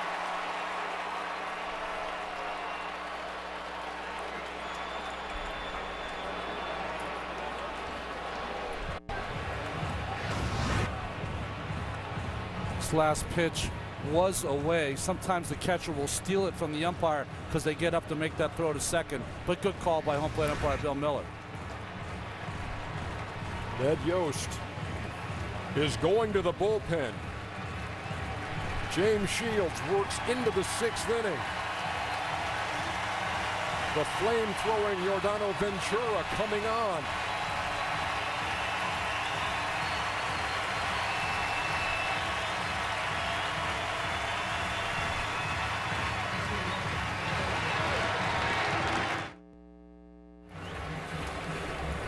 James Shields departs here in the 6th, with the Royals leading the A's 3-2. But Oakland has runners at first and second, and they are responsibility of James Shields. And you two were right. I was completely wrong. They're bringing in the young Ventura. It looked like Shields or Ned Yost did not want Shields to face Moss, who's hit a home run off him, of course, in the first inning of this game, or Reddick, who's been red hot against him in the month of August. Brandon Moss, 2-run homer in the first, lined into a double play in the third. Faces the rookie Yordano Ventura. 99 miles an hour. 31 games for Ventura. 30 of those are starts. He can be wild. 69 walks is the most on the staff. Well, that's why I thought it'd be hard to bring him into this situation. All the talent in the world, a feisty personality. Can't get better stuff than young Ventura. But the walks are a problem in this inning.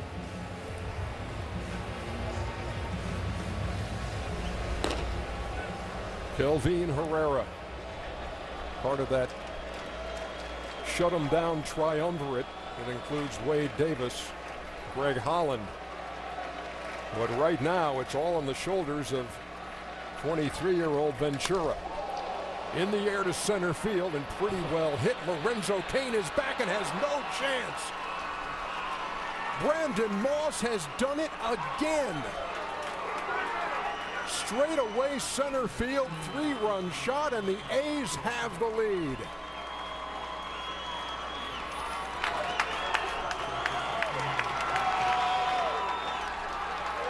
I don't care how hard you throw, Cal. If it's 2-0 and a big league hitter knows it's coming, they dial it up a notch. He's got all kinds of power to center, to left center field, to right. He just squares it up and sends it out of center field really quickly. What a great swing. It's these kind of games where managers get out of their box and do things that they haven't done all season long, and you expect the players to excel in a place they haven't all year long. Ventura relieved once right before the All-Star break in a 6th inning situation, but that's certainly not here on September 30th. The reaction from the Oakland dugout. And for James Shields, 3-2 lead becomes a 5-3 deficit, and Ventura's been rattled by the Oakland 3-run homer, falling behind 2-0 to Reddick in his postseason debut.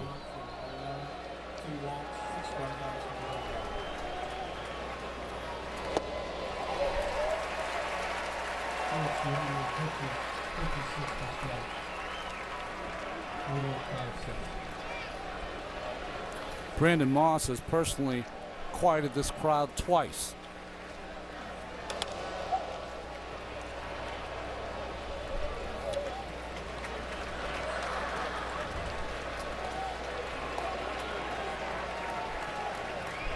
He's had 3 good at-bats today. Obviously the 2 homers, but he's also lined out the first.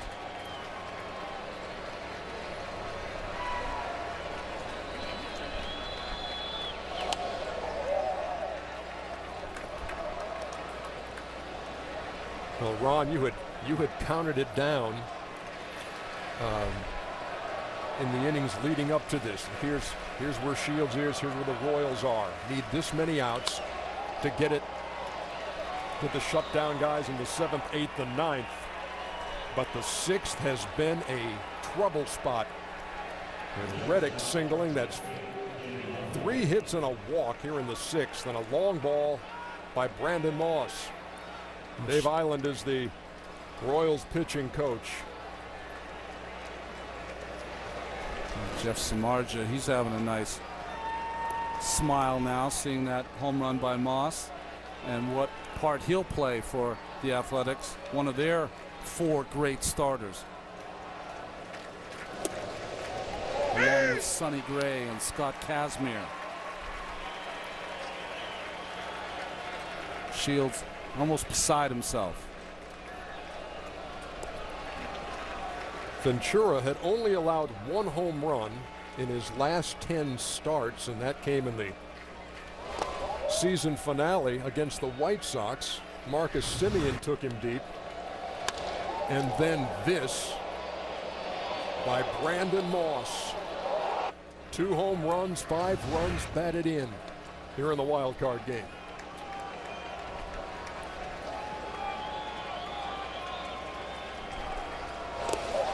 That ball goes all the way to the screen. You know, you're just asking, and this is my opinion now, you're asking a young man to do something that he's never done. And on this stage, it's very difficult to have success that way. If you're going to go with the 3 guys that we talked about before, Herrera, Davis, and Holland, somehow get those outs from those 3 guys, because they've been there. They're used to pitching with men on base. They're used to the big stage. Maybe not the postseason stage, but they're used to the big stage. 2 balls and a strike to Jed Lowry. In the air to right, playable for Aoki. There's the tag at second. And sliding into third is Josh Reddick. Let's go down to Matt Weiner. Well, Ernie, there's a lot of baseball to go here in this wild card game, but if this result were to hold up, the image of James Shields walking off the mound is very likely the last you'll see of him in a Kansas City Royals uniform. Royals knew that Shields would become a free agent at the end of this season when they acquired him last year. Today, Dayton Moore, the general manager of the Kansas City Royals, was asked about the possibility of keeping him. He said, winning is attractive, yes, but, quote, we're not going to be big players in the free agent market.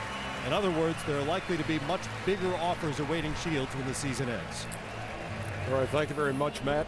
Ventura has electric stuff, but Ned Yost has pulled the plug. We'll be back.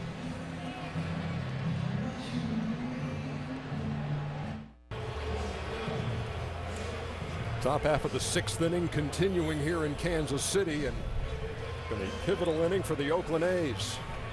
They've plated 3 and have another one 90 feet away. And Kelvin Herrera enters the game for Kansas City. He faces Stephen Vogt, infield in for the Kansas City Royals, who are down 2 and trying to keep the deficit right there. Only 100 miles an hour on that first pitch from Herrera.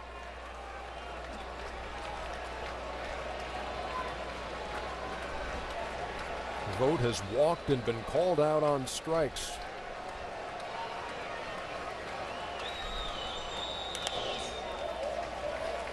Now, this is a situation, if you're Oakland, you could take a chance on a contact play with the infield in, but watching the lead of Donaldson does not look like the contact play's on. They're going to allow the next 2 hitters to have a chance to drive the run in. Well, Bob Melvin told us he would use the contact play only if he had a runner on, that if the runner on third was caught, had enough speed to get to second base back in scoring position. Vogt is not that man. High and away, and 2 balls and 1 strike. So James Shields works into the 6th. Allows a hit and a walk, and Ned Yost went with Ventura, normally a starter, out of the pen in the 6th. And he couldn't get it done. 3-run homer he allowed to Brandon Moss, and Reddick with a single. Wild pitch got him to second. Fly ball got him to third. And that's where we stand. 5-3 A's. Herrera needs a strikeout here.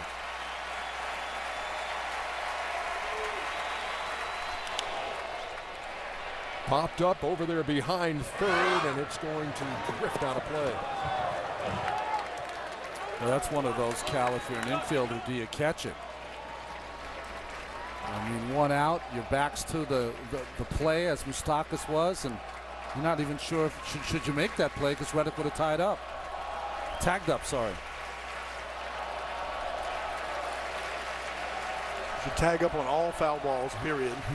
and then watch the play pretty intently, because you can fall into the stands, you can get caught up down the line, or be moving away from home plate, which gives you a chance to score a run. Good battle going on here between Vogt and Herrera as he fouls off that 99-mile-an-hour fastball.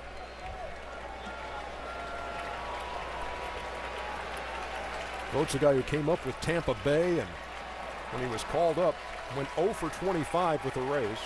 Didn't get his first hit in the big leagues till he went to Oakland. That's popped up, and there is room for Perez, who makes the play. Big out, 2 down. Well, Herrera didn't try anything fancy. He just kept everything from the letters up on Vogt at that at-bat.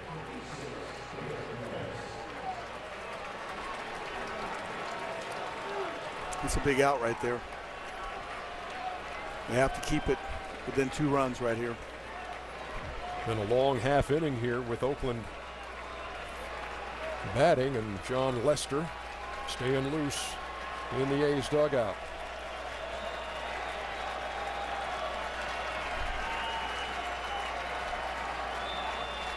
Here's Derek Norris. Well, Norris has been one of the more clutch players for the Athletics all year. A .330 hitter with runners in scoring position.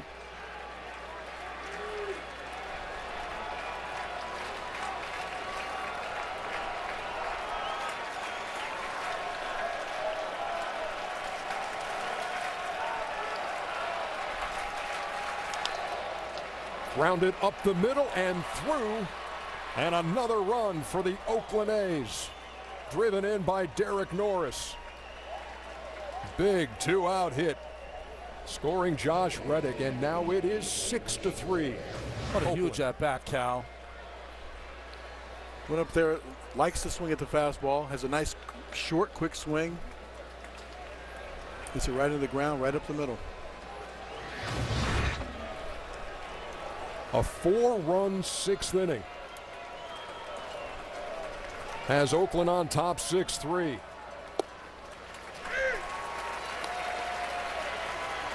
And I'll tell you this too, guys, we've given a lot of attention to how strong that Kansas City bullpen is down the stretch, 7, 8, 9. Oakland ain't shabby, and you got John Lester still on in control, ready to go out for the bottom of the 6th. Well, I think we talked about the Royals bullpen because it was a 3-headed monster that could come in and shut you down. But the thing about the A's bullpen is we concentrated more on Lester, because Lester's the kind of guy that can go 7 or 8 innings, can go 125, 130 pitches. He might get it, the baseball right to Doolittle. Up the middle again, Escobar. Can't get the ball out of his glove, and they're at first and second. Tremendous stop by the Royals shortstop, but could not get the force. Another one of those top spin balls up the middle. He shows his great range by getting to it, but just can't get it out of his glove to make that counter flip to second.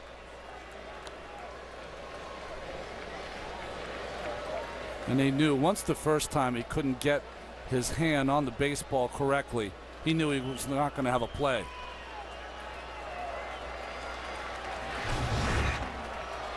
So Sogard reaches with his first hit of the night. Norris is at second. And here is Coco Crisp, top of the Oakland order, as the A's have batted around here in the 6th. And there's a shot to center, and that's going to score another run. Here comes Norris. He'll score easily standing up, and it is 7-3.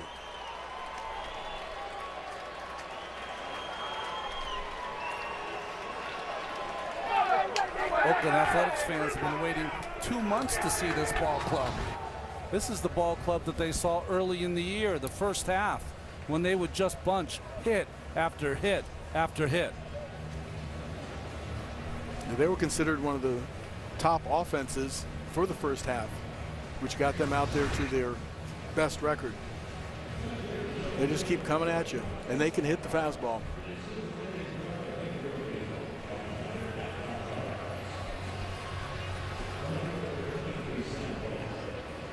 Sam Fuld to the plate. 10th A to hit in the inning. He led it off with a single and scored a run on that 3-run homer by Brandon Moss.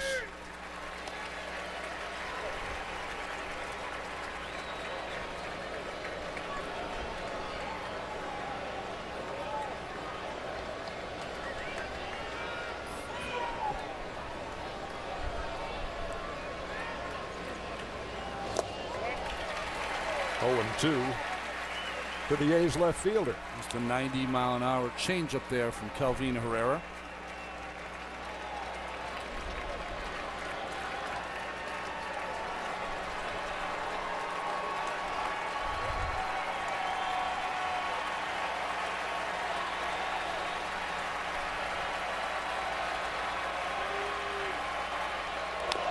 Look out, let go of the bat. As the runners were in motion on the 0-2 pitch.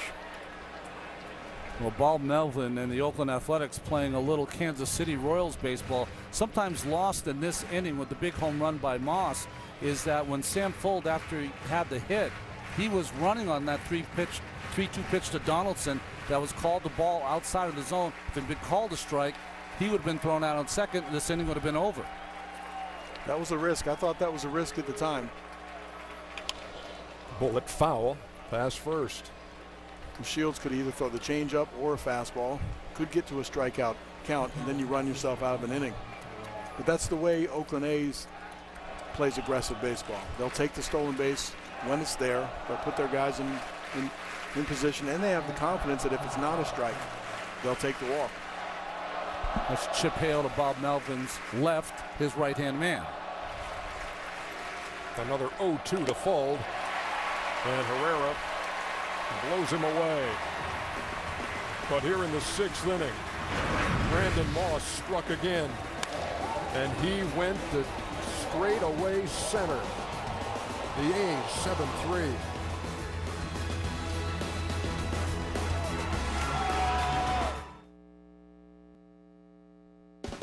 This 2014 AL Wildcard telecast on TBS is brought to you by T-Mobile.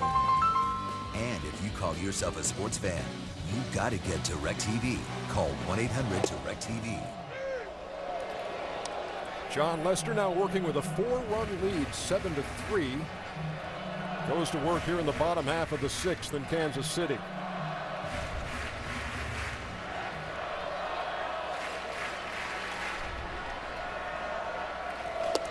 Lorenzo Cain falls behind 0-2. In case you're wondering, in his career when he's given a 3-run lead, 3 runs or more, John Lester 85-1.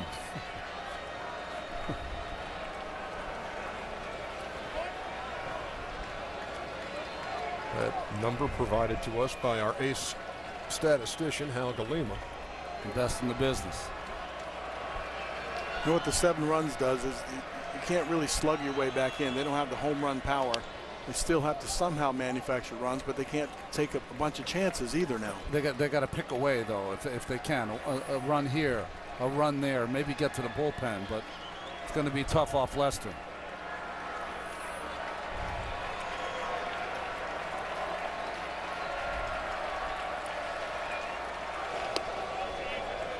Lester's legacy just keeps growing and growing, doesn't it? Asked about pitching a postseason game, said it's no big deal. It's like any other game. Well, I guess it is to him.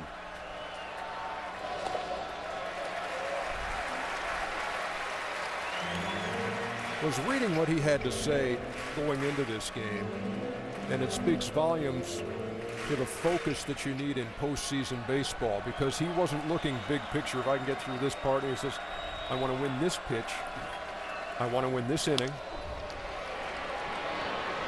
And he won that at bat with Cain on the grounder to short, 1 down.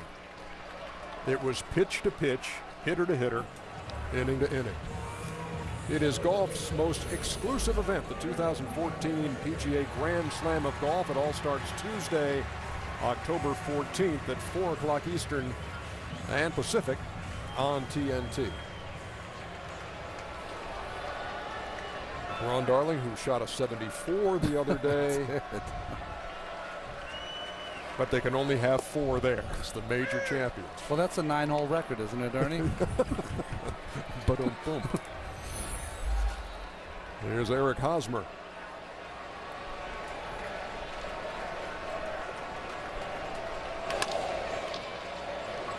Right at Sogard. 2 up and 2 down. Has John Lester settled in or what? And you think back to last year's postseason. He was 4-1 in 5 starts, ERA of $1.50, and won 2 games in the World Series. They are as tenacious, as tough as they come, and a guy who lives for a stage like this. And even though Kansas City got to him early, his teammates picked him up with that huge 6th inning, and now he has settled into a groove. Discovering his curveball has been a good thing for him. Mixes his pitches, also mixes in the cutter and also the 4-seam fastball. There's another example of it right there. Occasionally when John Lester gets into this groove, it's almost like he's a pitcher who has the ball on a string. I mean, that's what it makes it look like. Billy Butler waiting on an 0-2. Here's the 4-seamer away.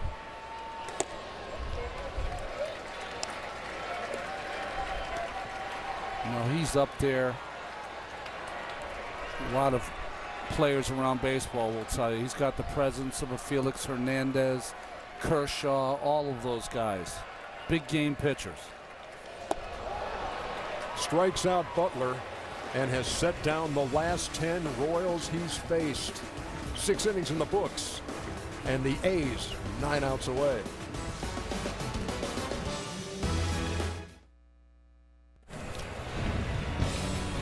Let's take a look at tonight's playmakers, presented by the all-new Chrysler 200.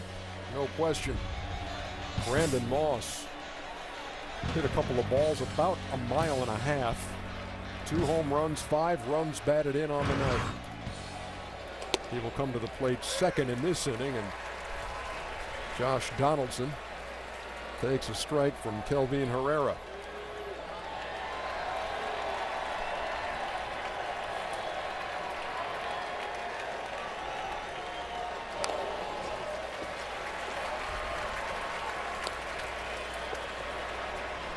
They had a machine to gauge bat speed. Donaldson's got to be up there, isn't he? Pound for pound, generates about as much bat speed as anyone in the game.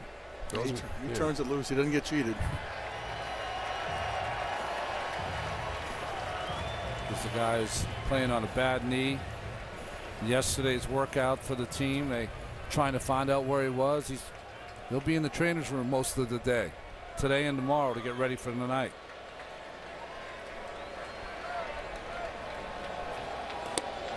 Herrera misses with the 0-2.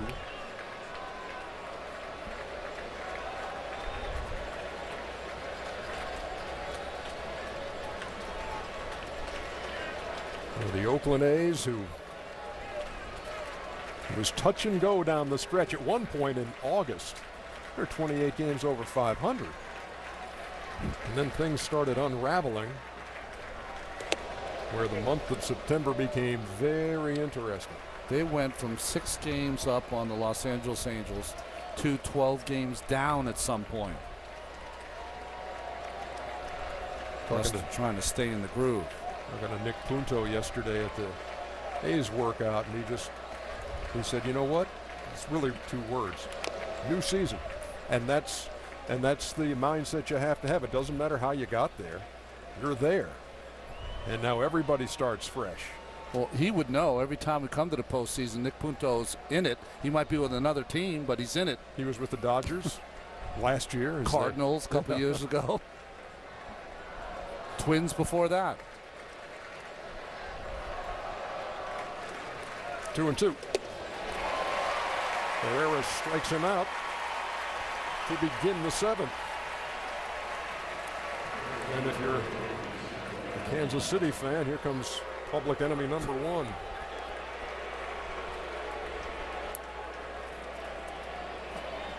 We had talked about Brandon Moss before and after the trade of Yoenis Cespedes. Before the All-Star break, 21 homers and 66 runs batted in. After the Cespedes trade, which was right at the deadline at the end of July, 2 home runs and 9 runs batted in. Those home runs coming in consecutive games, September 14th and 16th. He seemed to be the guy most affected by the trade of Cespedes. But here, it's a new season. You wipe the slate clean. Day off and go get him.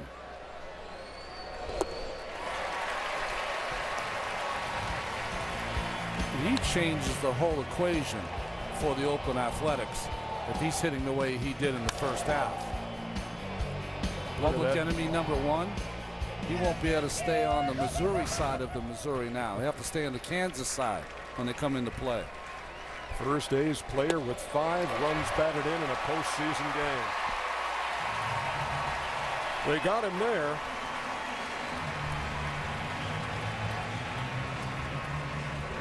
But he did his damage earlier, that's for sure.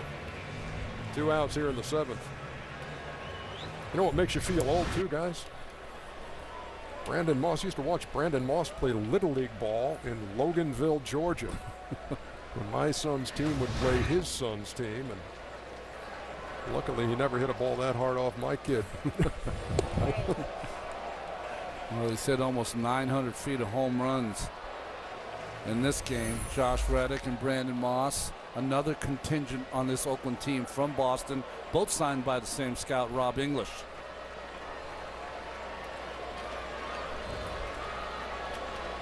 Here's Josh Reddick.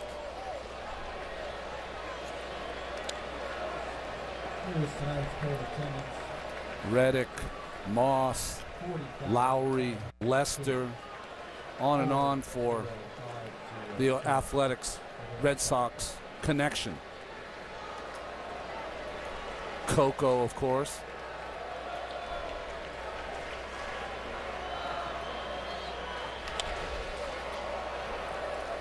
I still don't think people, all of us thinking about the trade, that it would have that much of an effect on the offense, that it would actually make them go into that much of a collapse. I'm sure Billy Beane didn't think that either, or Bob Melvin. When I heard about it, I thought it was the greatest thing ever, because you are building, for the postseason, but you're also strengthening your team with that frontline starter. But the dynamic of having someone with presence in that 3rd spot, or the 3rd or 4th spot, where it puts everybody else in their slots, it is quite possible when you lose that everybody else feels that they have to do more. They try a little harder. They swing a little harder. They think they have to hit more home runs, and then they get themselves into a rut.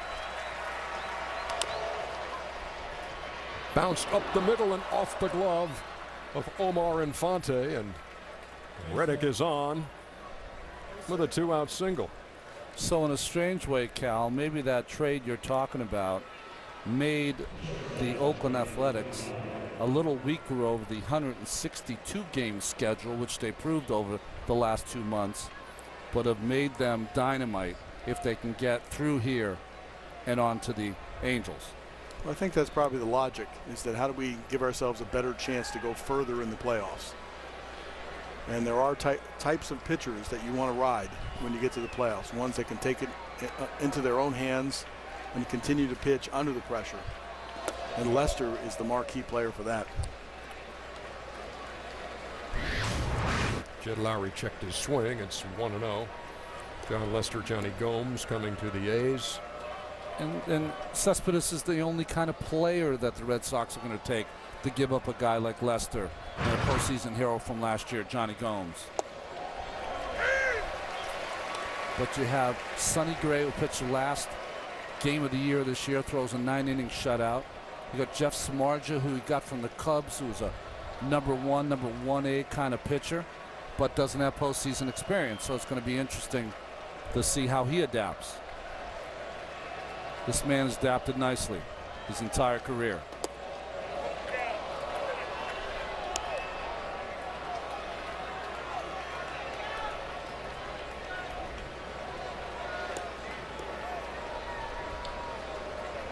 Herrera came on in the 6th in relief of Yordano Ventura, who had come on in relief of James Shields.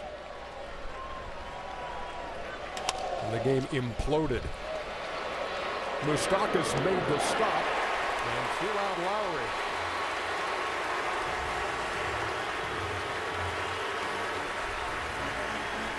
Well, they set a record for the noise made at Arrowhead last night.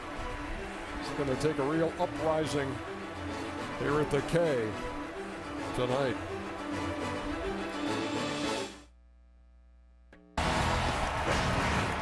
We welcome you back. The ALDS on TBS presented by T-Mobile. Right now it's scenario 2 that would apply if the A's win. It's Tigers and Orioles at 6, A's and Angels at 9:30. If the Royals come back, you saw the start times for that. Alex Gordon leads it off in the bottom half of the 7th, and there's a lot of work for the Kansas City Royals to do. And Alex comes out swinging. There's no sense in taking to fall behind 0-1, 0-2. You're going to have to hit yourself back into this game. 0-2 from Lester, who has retired the last 10 Royals he's faced. They got to him for a run in the 1st, 2 in the 3rd. And there's a strike 3 call. Gordon strikes out for the 2nd time tonight and is 0 for 3. So, fellas, we talk about the 2 runs in the 3rd, but since then it's been nothing doing against John Lester. And boy, the Oakland bats just, when you needed it most, in a very critical inning, the 6th, before Kansas City could load up their big 3, 7th, 8th, and 9th, they blew this game open. Well, to me, the 2 swings. Brandon Moss has changed this game. The Oakland Athletics are a team that are going to take a lot of pitches, which push the pitch count of Shields up. Then they're going to try to hit balls out of the ballpark, which Brandon Moss have done. And at some point, the trade they made this summer that we talked about for John Lester, he would pitch their most important game after final 2 months that were tough. Yeah, the Royals couldn't get past that bridge inning that would have almost guaranteed them a win. And on the other side of that, Lester struggled a little bit for him, but then found it with his off-speed curveball, and then he's been spot on after that. And we talked before that for the Royals to win this game, Shields had to get it to the big 3 in the bullpen. He couldn't. Ned Yost chose to go with the starting pitcher all season, Yordano Ventura.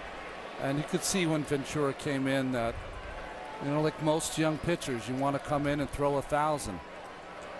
He got behind 2-0, and Moss made him peg. A ball and 2 strikes to the Royals catcher Salvador Perez. He nibbled at the corner and missed, count even. It's always much easier to talk about a decision after it's happened. But if you look at it, you think, okay, couple choices. You go with James Shields to get you there, or maybe you expand the role of the big 3 out there to ask him to get 1 more out than they normally do. Josh Donaldson made a nice play on a tricky hop and threw out Perez for the 2nd out.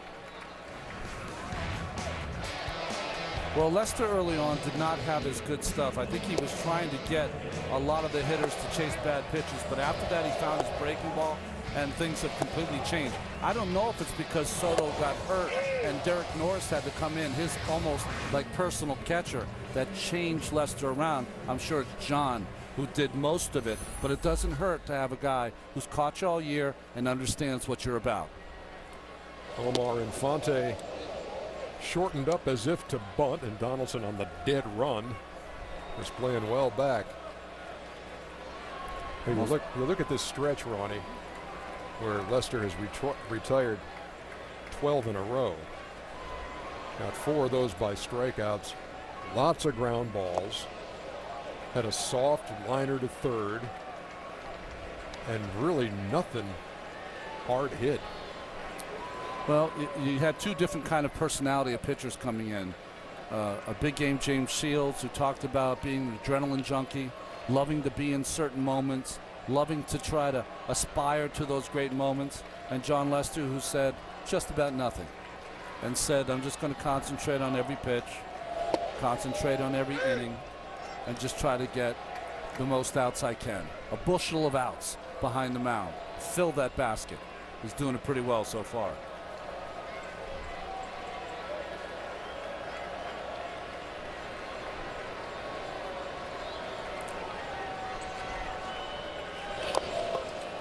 Infante bunts back toward the mound, and Lester, well, the throw may have hit Infante, or maybe it was just a problem with Vogt trying to catch that, and we'll see if he was in the lane or if he was running on the infield grass. We'll get a good look.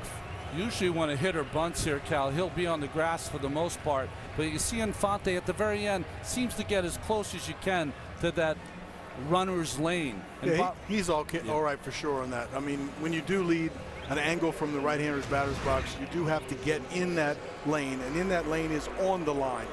And so he was directly coming to first base. He was well within. You'll see a lot of runners intentionally go into the grass and get in the way. But clearly, he made the right attempt at a base runner, and he was just on the line, which he's entitled to. It's a hit for Infante here in the 7th with 2 out.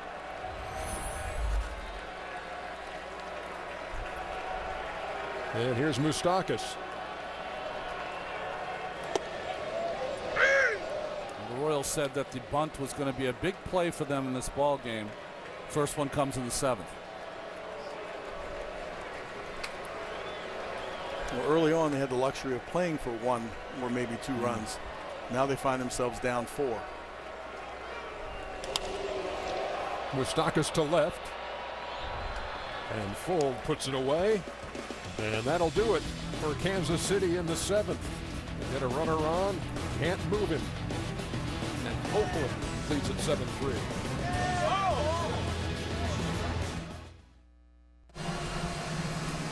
Don't miss the action tomorrow night in the NL Wild Card game as the Giants and Pirates battle it out at PNC. Tune into ESPN, 8:07 p.m. Eastern Time. And I am certain that the atmosphere in Pittsburgh will be just like it was a year ago when they ended the long drought. Great place to watch a ball game, and in that setting, it was just tremendous. It was exciting. It was exciting here early on. The crowd is totally taken out of the game. Wade Davis on the pitch and coaxes that lazy fly ball out of Stephen Vogt for the first out.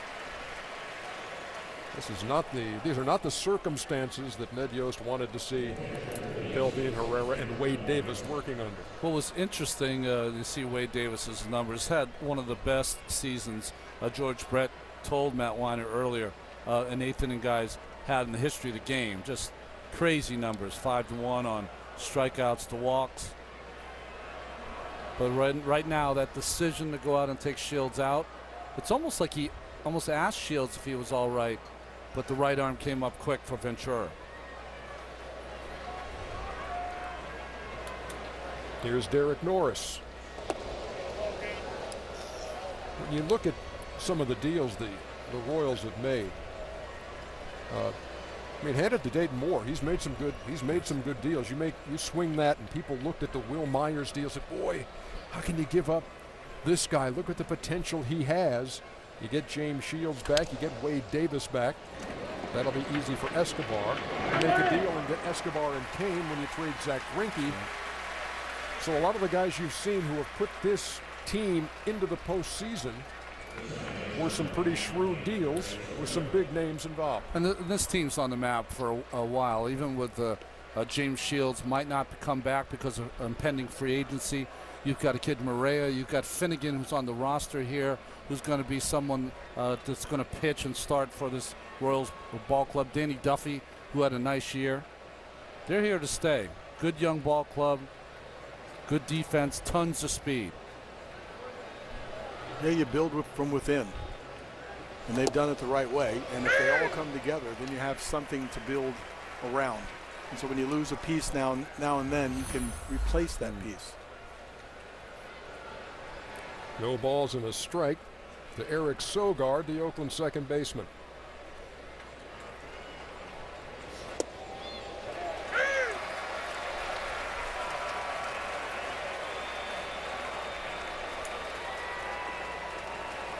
There's a guy who's hit 2 home runs. Brandon Moss. Right now on the mound for Kansas City, a guy who hasn't given up a home run in ages. And Wade Davis. And back to the 2013 season. And the strikeout of Sogard gives Wade Davis a 1-2-3 inning. Middle of the 8th at the K.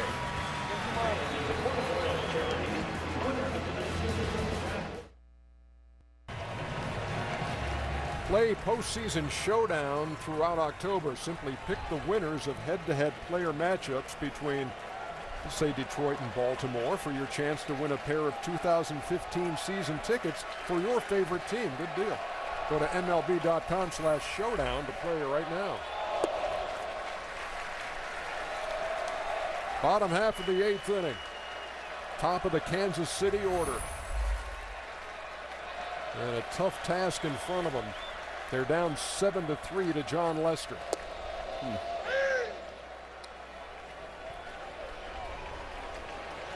I mean, I know this might sound boring to some people as the rally caps have come out, but your job as especially a starting pitcher, reliever too, is at some point you get your mechanics to a point where you become almost like the mechanical man. And that's where John Lester is when he's got it going. Grounded up the middle and under the glove of Lowry and into center field. Infielders crossed there and neither could glove it. And there's a leadoff single for Alcides Escobar. And if you're the Royals, you're thinking you got to start somewhere. And here's a chopper over the mound here. And the speed of Escobar, again, forces that shallow angle and maybe a desperate attempt to play this ball on the run. Ball stays down. Yeah, they gave him an error on that play, and I don't, even if he gloves it with Escobar's speed, I don't know if they throw him out. Yeah, I disagree with the call. I think the guy in charge of making these calls, he's got his dauber down here in Kansas City. Here's Aoki.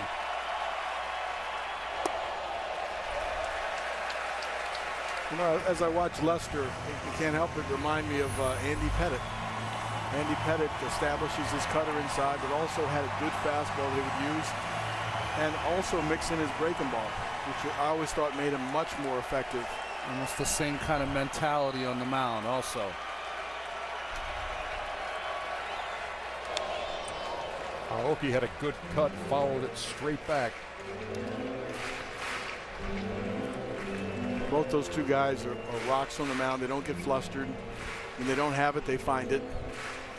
So Luke Gregerson getting loose. I was just about to make the point as the inning began that I saw movement in the Oakland dugout, in the Oakland bullpen. Somebody had crossed their legs. That's all we had seen, but now somebody's up and getting loose, and it's Gregerson as the runner goes. And the throw is high, and then Escobar had to make sure he held the bag. Stolen base here in the 8th. Well, the Royals were saying before the game, John Lester does not throw over.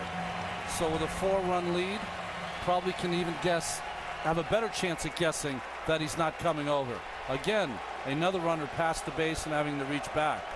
All infielders in baseball in today's game stay with the tag. The 2-1. Up high, 3 balls and 1 strike.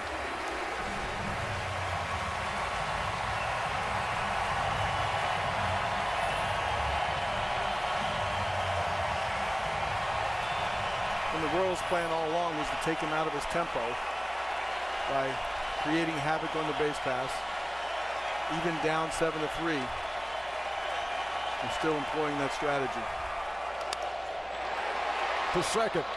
Sogard, nice backhand, throws him out as Escobar moves on to third. But if you have a guy like Lester on the mound, Cal and Ernie, I think that your temperature doesn't go up. You don't even pay attention to Escobar. Got a 7-3 lead here. I'm just going to get hitters out. And he gets Aoki out there. I mean, no big deal. Escobar can dance as much as he wants. Now the game tied, whole different case. This is the first time the Royals have had a runner in scoring position since the 3rd inning. It was in the third that Kansas City took a 3-2 lead in this game after falling behind 2-0. But a 5-run sixth has given Oakland the lead. That's down low to Lorenzo Cain.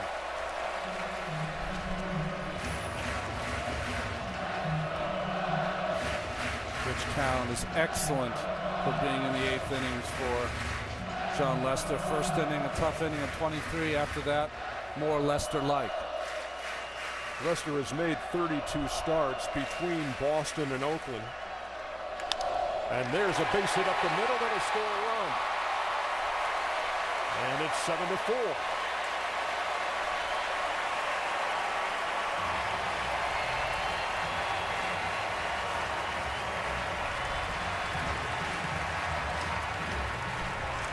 Back to Lester and those starts.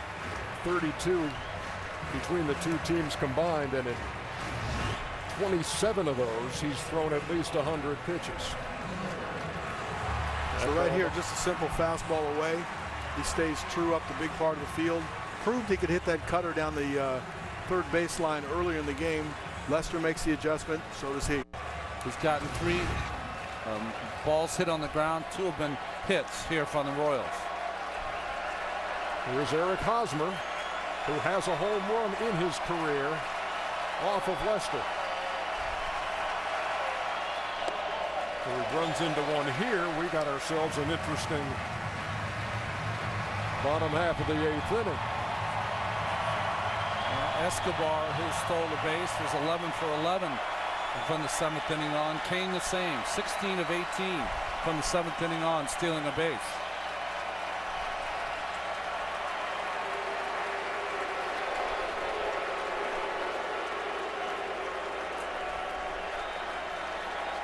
Cain's getting off bigger and bigger on his lead, almost daring him to throw over. Grounded foul past first. Ball and a strike. Hosmer walked his first time, singled in the third to knock in a run, grounded out to second in the 6th. He was thrown out at the plate in a wasted scoring opportunity in the first inning by the Royals. Runner going, grounded to first and off the glove, and they call it a foul ball. Jerry Davis, standing right on the line, made the call on a ball that went off the glove of Stephen Vogt at first, and Ned Yost will come out. Remember, it's where the ball is. Does it go over the bag, inside the bag? Jerry Davis has 31 years. This is his 123rd game in the postseason. The problem you have, it looks like it could have been fair, but Stephen Vogt does not move on first base. So when he got off that bag, he gets off only inches away. So when he dove, almost half of his body was in foul territory. And that play is not reviewable, being in front of the base, correct? It's not reviewable, and it's the right call. I mean, almost the whole body of Vogt is in foul territory. Yes, he did his glove on it. To the fans, I'm sure it looks like a fair ball because he touched it. That's a deceiving angle, though, in the replay. I'd like to see one looking down the first baseline. Down low with the 1-2 pitch and the count even.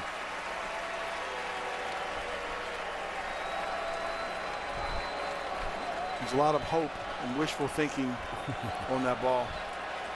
Well, when you're down like this against a good pitcher, you need a break.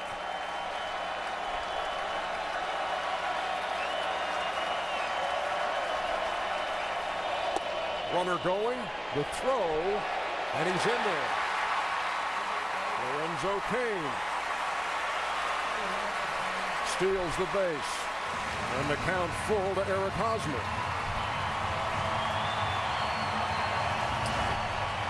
Well, you can't really blame Derek Norris. The jump and the lead by Cain is just so large. There's no chance for him, even with a perfect throw like this, to get Cain.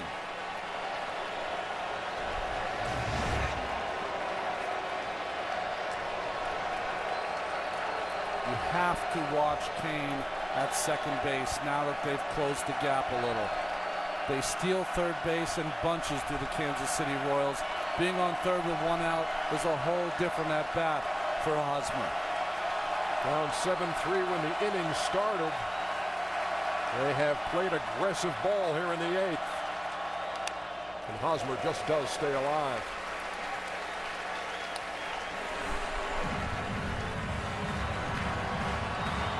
Escobar stole a base and scored a run. Kane has stolen second.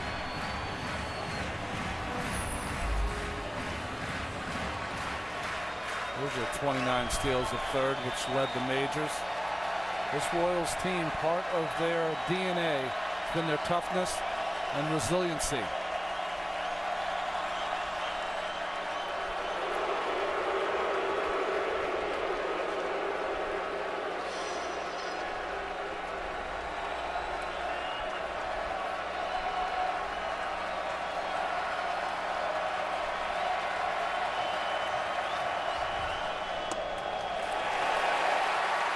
They're at first and second with one out and one in.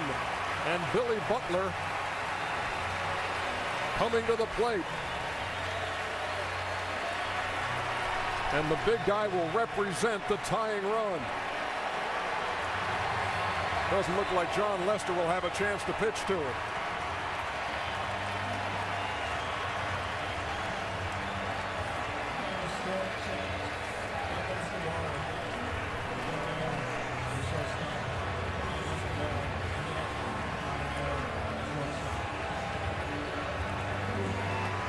That'll be it.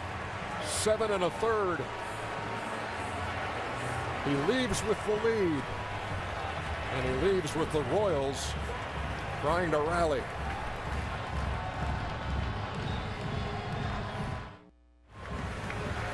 John Lester's night is through. He leaves with a 7-4 lead with a couple of guys on. Here's another look at that ball that Hosmer hit down the line. It was ruled a foul ball. Well, it's impossible for us to tell. I was saying that because of the way Vogt does not get off first, that his body is inside the zone.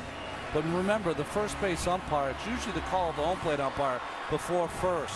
But it seemed like Jerry Davis made the call, and if he did, they stand right on the line. And they can see the ball as if they're to their left, in the middle of their body, or to their right.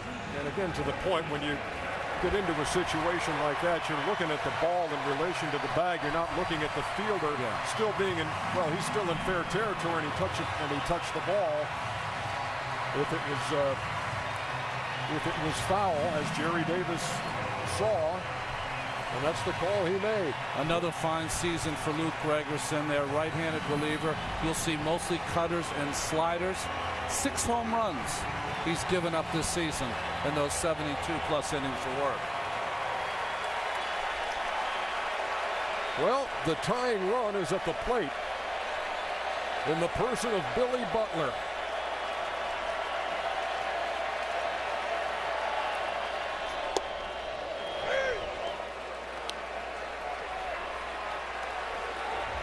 Predominantly a sinker baller, comes out with a slider on the first pitch. John Lester hoping the bullpen can bail him out of this jam. Into right center field. That's going to be down for a hit, and it's going to score a run. Lorenzo Cain crosses. And it's a 7-5 game.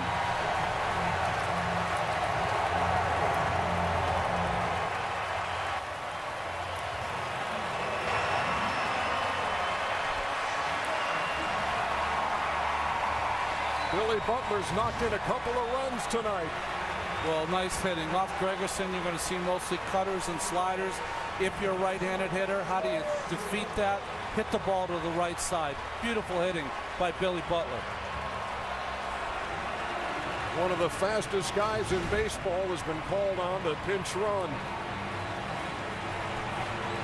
As Butler, after knocking in 2 runs, takes his seat, and there's Terrence Gore.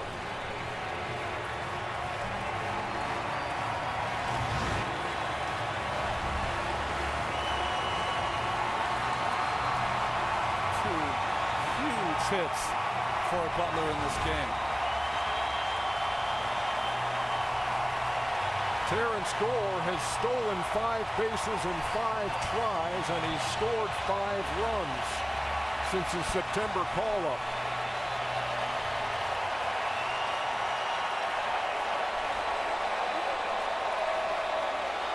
So Gore's at first, Gordon at the plate. And Hosmer standing on third. The Royals are within 2.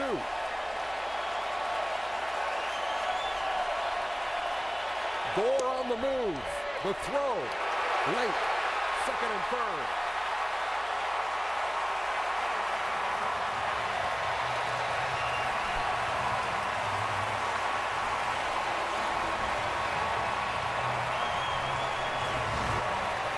It's taken 7 innings for the Kansas City speed game to come into play in this game, and they're right back in it.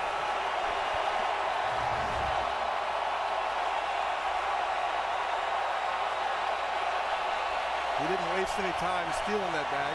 Only a base hit now. Gerard Dyson, who had a big steal earlier in the year, he said, myself and Gore, speed, it do what we do.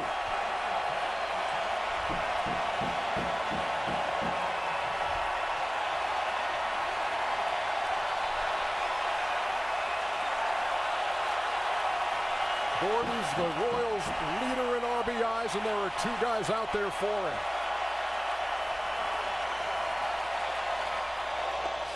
The ball gets away. Here comes Hosmer. It's a 1-run game.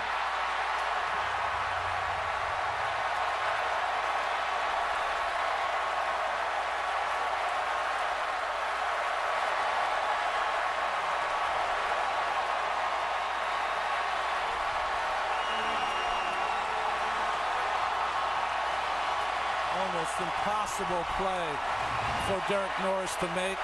That slider slurve of Gregerson bounces almost before the plate, just past it, and the 7th wild pitch by Gregerson this season. Now a fly ball will tie the game.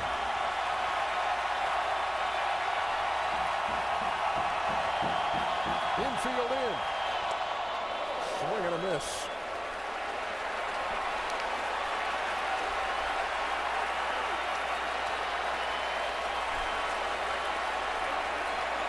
I think when you have Gore on third base, you've got Perez on deck, and he has struggled in the second half. What better time to try the contact play? You got the best speed in baseball.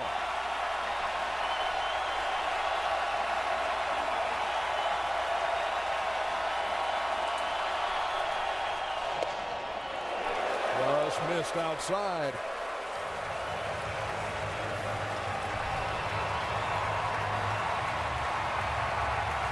We came to the bottom of the 8th in a 7-3 game with John Lester on the mound. My, how things have changed.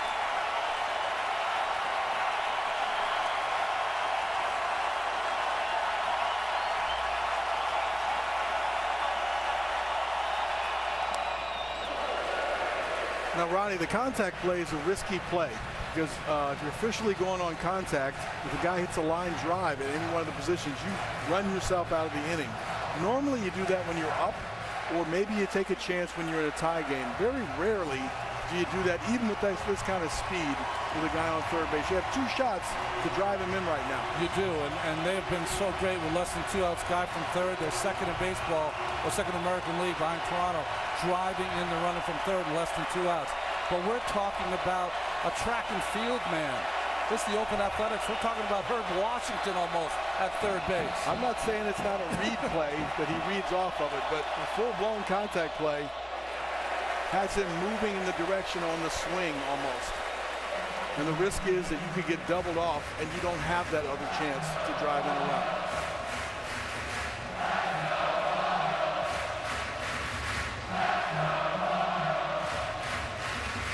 In the mood for a little postseason drama, huh? Love it.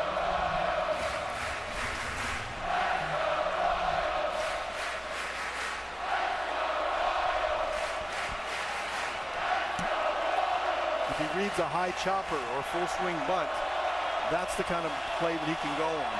But he's got to make the ball get through the infield. Downstairs, ball 4, 1st and 3rd. Well, you never intentionally want to put the winning run on, but he was not given into Gordon in that situation. He's got a runner, he's got a hitter up Perez, who's a guy that can hit the ball in the ballpark. Had a tremendous first half as he was an all-star, but also a guy who could get into a double play. And so you see Lowry and Sogard at double play depth.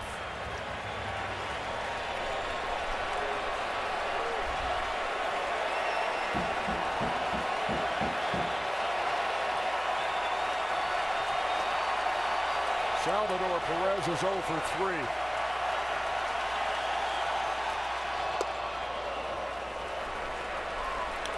Now, if you're the middle infielders, you're thinking, okay, let's turn any ground ball into a double play.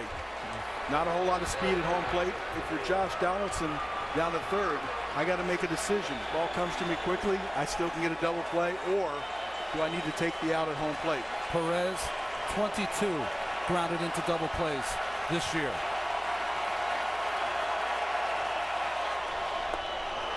And he's behind, no balls and 2 strikes. Dan Otero, Sean Doolittle loosening in the Oakland bullpen. This is a situation, I know the game has changed and the strikeout doesn't matter as much as an out, but it does here. You need to put the ball in play. Give yourself a chance to score this run.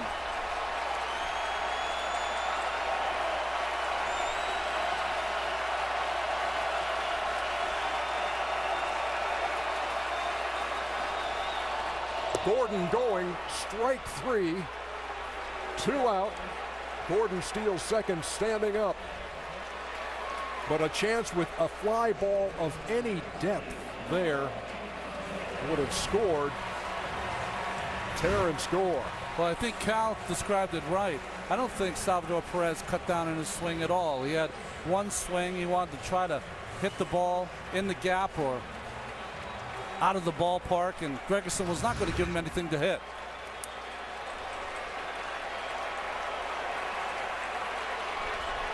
Now here's Omar Infante. Runners are at 2nd and 3rd in a 1-run game. Infante at 66 RBIs, a career high in the regular season.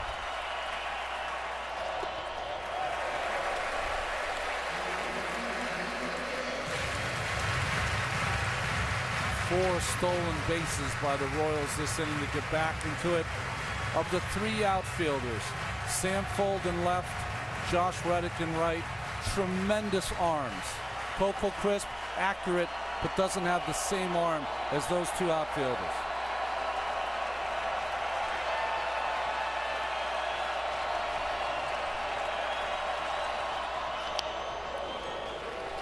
Ball and a strike to the Royals' second baseman. Josh Reddick on the right, considered to maybe have one of the best arms in baseball. Coco's been around forever, an accurate arm. And Sam Fold, known, although with his 2 hits tonight, known mostly for his defensive prowess. And Josh can sneak in a little bit closer, being on the offside in right field, almost to anticipate. If he gets a base hit, he'll have a shot at throwing out the runner home plate.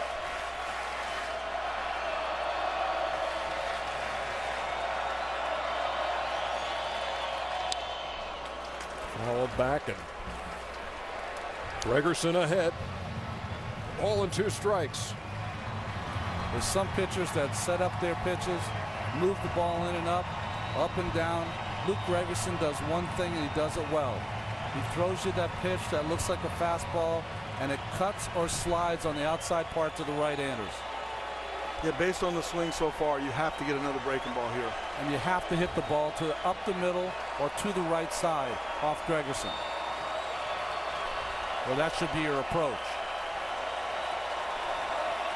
Omar hit the ball at the end of the bat and was fooled, so he needs to make the adjustment to protect against the breaking ball. Struck him out. Infante goes down swinging. Back-to-back strikeouts for Gregerson. The Royals score 3, but leave the tying run 90 feet away. We head to the ninth.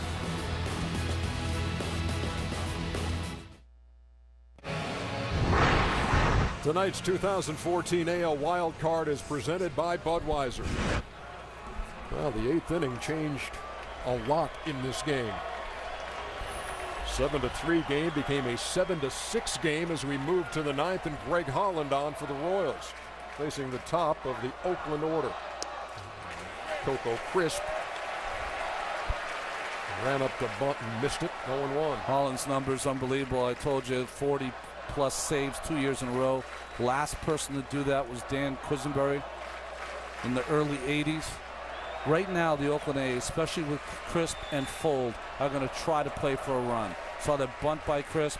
Going to try to get on. If he does, Fold will sacrifice him over. Play for a run.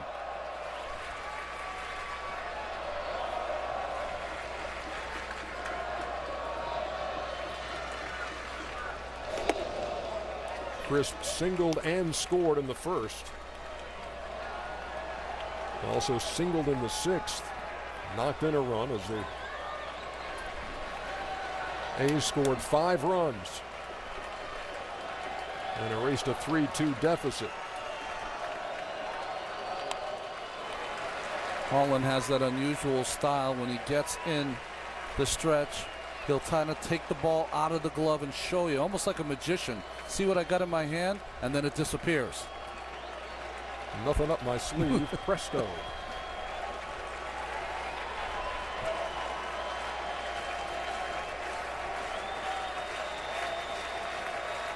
One ball, 2 strikes. Count even.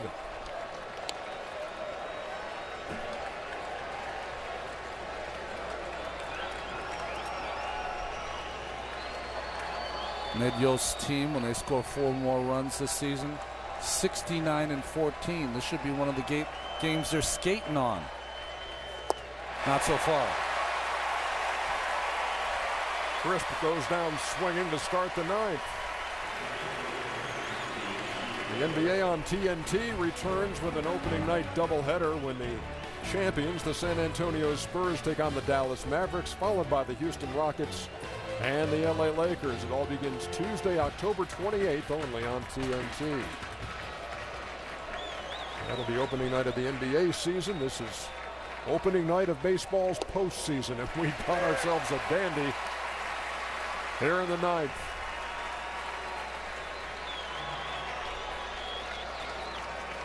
Sam Fold has a couple of hits, has scored a run.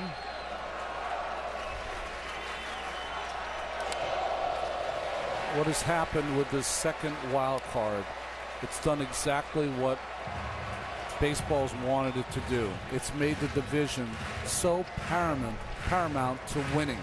Got to win the division. The only problem you have for these wild card games, these game 7s, is that whoever loses this game, it almost feels like you weren't in the postseason. You didn't get a chance playing the series. You played in the game. I can see that, but I can also see the last month of the season as your playoffs. That's right. And that's created a lot of excitement, a lot of opportunity. You've almost extended your playoff baseball to include September. Almost had 2 game 163s. Didn't happen, but almost. The home team, as Fold pulls that one way foul, the home team in the wild card game in the American League has never won. We were there a couple of years ago when Texas lost at home to Baltimore. Last year, Cleveland lost at home, shut out by Tampa Bay. And tonight, Kansas City trailing Oakland here at Kauffman. Another one in the dirt. 2 balls and 2 strikes. Like the only home team to win a wild card game was the Pirates last year.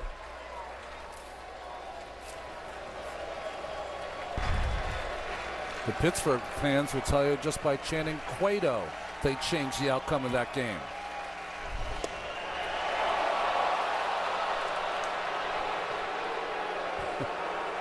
Disbelief.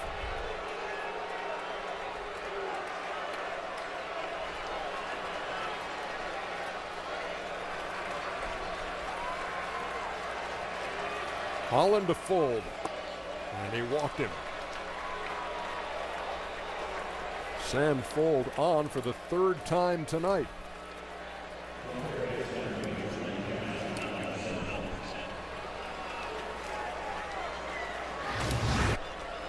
Holland wanted this pitch, fastball away. Does it hit the corner?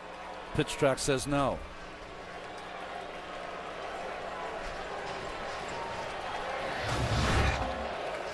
Here's Josh Donaldson.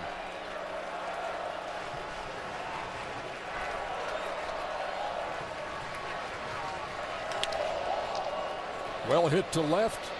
Gordon has plenty of room and makes the play for the second out.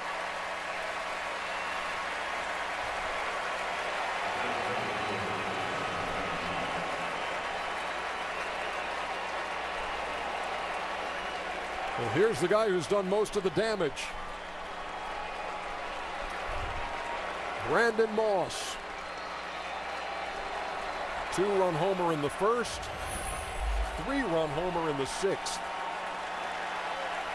You got two options here if you're Sam Fold. Is Brandon Moss having a Reggie Jackson night, or should you steal a base? 21 stolen bases this year and get in scoring position.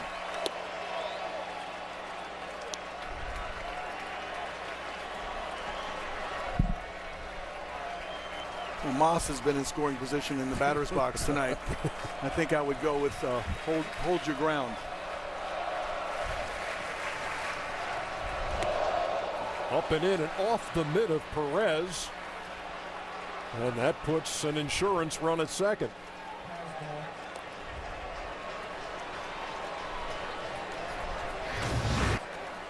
Perez charged with a pass ball. Well, I didn't think of option number 3 for Fold. That was a pass ball or wild pitch.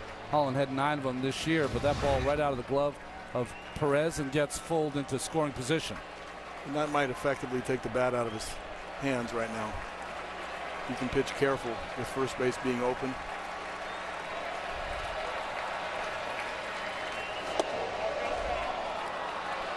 Three balls and no strikes.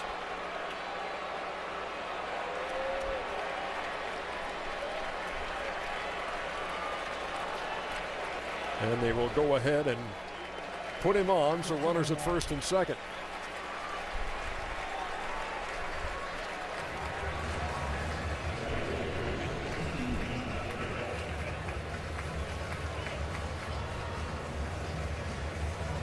Ed Yost hoping that Greg Holland can keep this a one-run game going to the bottom half of the 9th inning and give the Royals one more chance to advance. Small sample, but it is off a closer and one of the best in baseball. 2 for 4, Reddick off Greg Holland.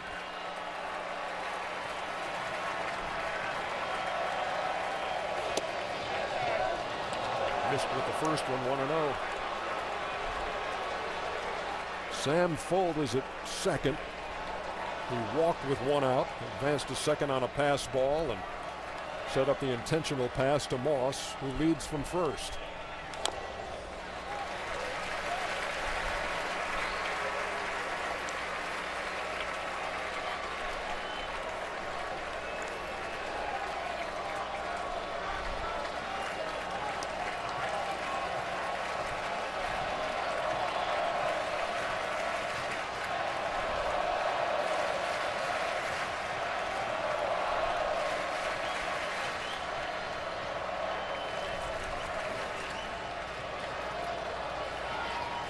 This one game is kind of like a snapshot of the last few weeks in the American League.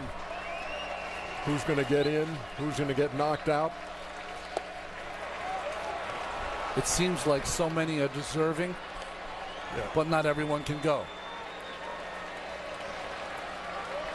And especially for Oakland, who looked like a lock for the postseason and then had to scratch and claw their way into this game. And it looked that way in this game as well. Ball's in the dirt. Perez made the stop. Had Lester on the mound with a 7-3 lead in the 8th inning.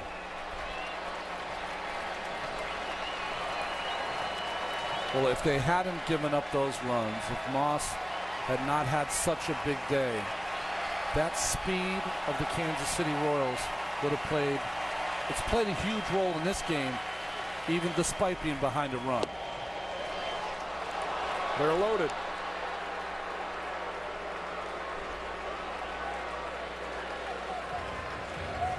Dave Island, the pitching coach, going to come out to calm down Holland. Not used to pitching in these situations at home. Used to pitching in a lot of tied games, but very rarely coming in with his team behind.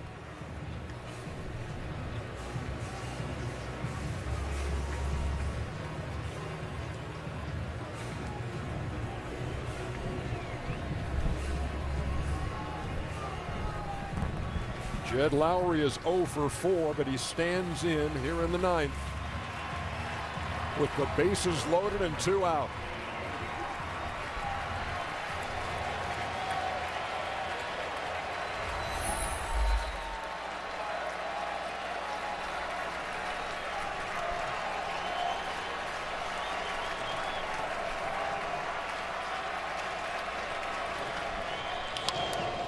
In the air, right field. Aoki is there. And the Kansas City Royals escape a bases-loaded jam. They're 1 down going to the bottom of the ninth. We'll be back.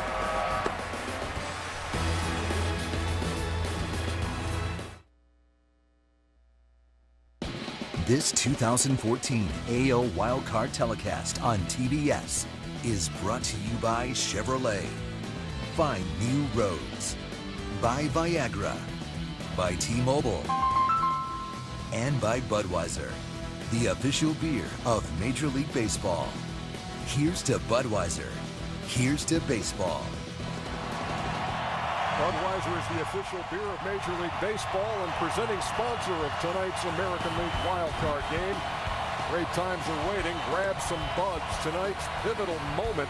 Luke Gregerson, back-to-back strikeouts with the tying run at third in the bottom half of the eighth. Pivotal moment. How about grab some pine? Great pitching by Gregerson. Top of the ninth. Josh Willingham, bottom of the ninth. Josh Willingham to pinch hit for Mike Moustakas. And Sean Doolittle, the A's closer, is on. Well, he's certainly going to be on the line with your third baseman, but certainly a shift here against Willingham. Second baseman Sogard will move up the middle, but the shortstop moving over to the hole. Now this just seems like a normal shading besides a pure shift, because everyone's staying home except the left side of the infield, so they must have some information that he pulls the ball to the left side, but you got to still play him true on the rest of the diamond. A ball and 2 strikes. Willingham started the season with the Minnesota Twins. Played 68 games. Doolittle's numbers 10-1 strikeout to walk ratio. Kansas City Royals got Willingham to do one thing: hit the ball out of the ballpark. To right, a long run to make for Reddick. Won't get there. It falls for a hit, and the tying run is on in the bottom half of the ninth. And the speed factor comes into play again, because here comes Gerard Dyson to run for Willingham. Good piece of hitting, fighting off the fastball, making sure you make contact. Good things can happen. Thought it might go for a double at first. But Josh wisely stops at first. This baseball game for the Royals has turned half baseball game, half track and field meet.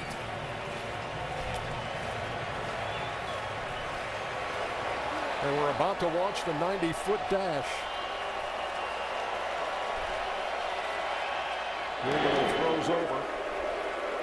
As opposed to Lester, Doolittle will throw over. Dyson 9 for 10 off left-handed pitchers, stealing the season.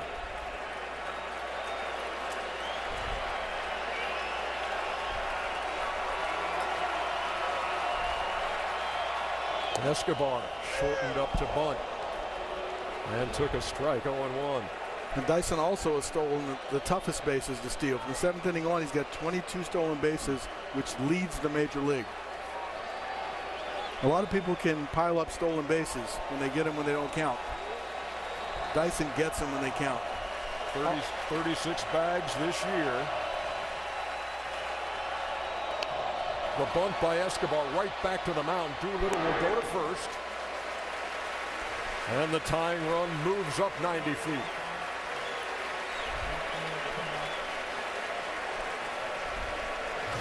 A base hit and 2 sacrifices on the card for Escobar as he gets the job done. Not easy to bunt Doolittle at 94 plus. Even though it's bunt back to the pitcher, you don't have a play because Dyson has too much speed. Yeah, you have much more margin for error with the speed on first. So it doesn't have to be a perfect bunt. Just get it on the ground. Dyson's got 3 straight years of at least 30 stolen bases. First Royal to do that since Carlos Beltran. And here's Aoki. 10 steals the third by Dyson this year. Very difficult to do, though, with a left-handed hitter up, or more difficult to do. Why? The catcher's got a free run. No one blocking his vision to make that throw to Donaldson. Kansas City fans having flashbacks and nightmares of a night when Joe Nathan picked Dyson off a second in a game down the stretch.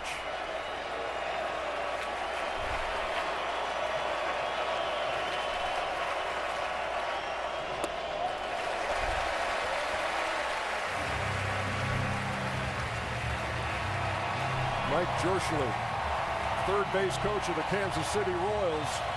This is his first year in the big leagues. And he's in a playoff game coaching third. He played 999 games in the minors and managed more than 2,000. And now he's in the bigs, and you talk about a big moment here in Kansas City. We had 162 games of practice. I'm sure with Dyson on second and a base hit, he's usually waving that left arm.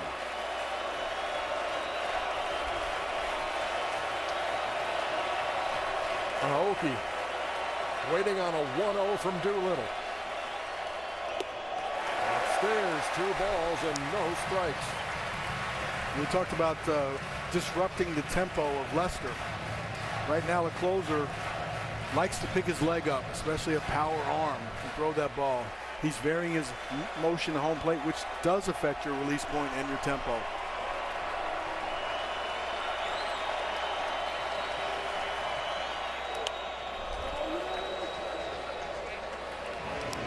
Well, usually this matchup would favor Doolittle, but Aoki this season, 363 off left-handed pitching. Although that ball a little too firm and fast for him to catch up on.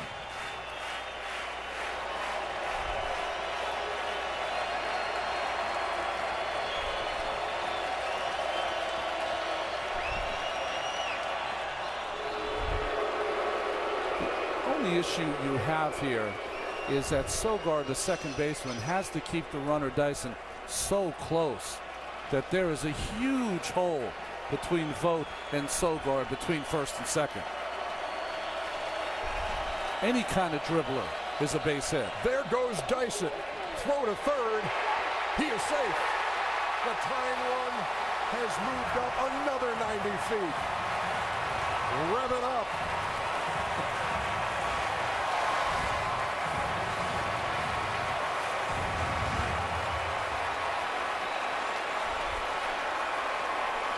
Gets a good jump, picks the right pitch. They just did the inside move. You could see the signal that Dyson could also see from second base. He was pretty confident it wasn't coming as an inside move. He was moving so fast he could start his slide about 20 feet from the bag.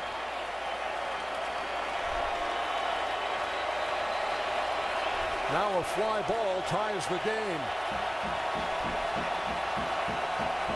Infield in. Fly ball right field. Reddick, a long run, makes the catch, but that's going to tie the game. It is 7-7 in the wild card.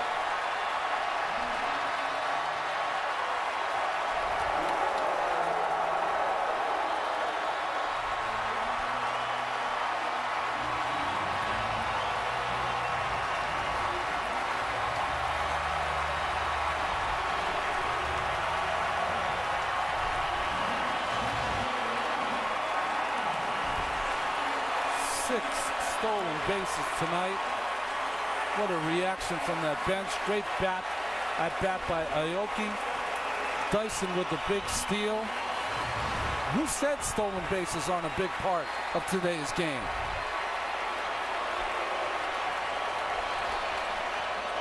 Lorenzo Cain with a bullet to short, gloved by Lowry. But we got 3 baseball, boys and girls. Going to the 10th, all tied up.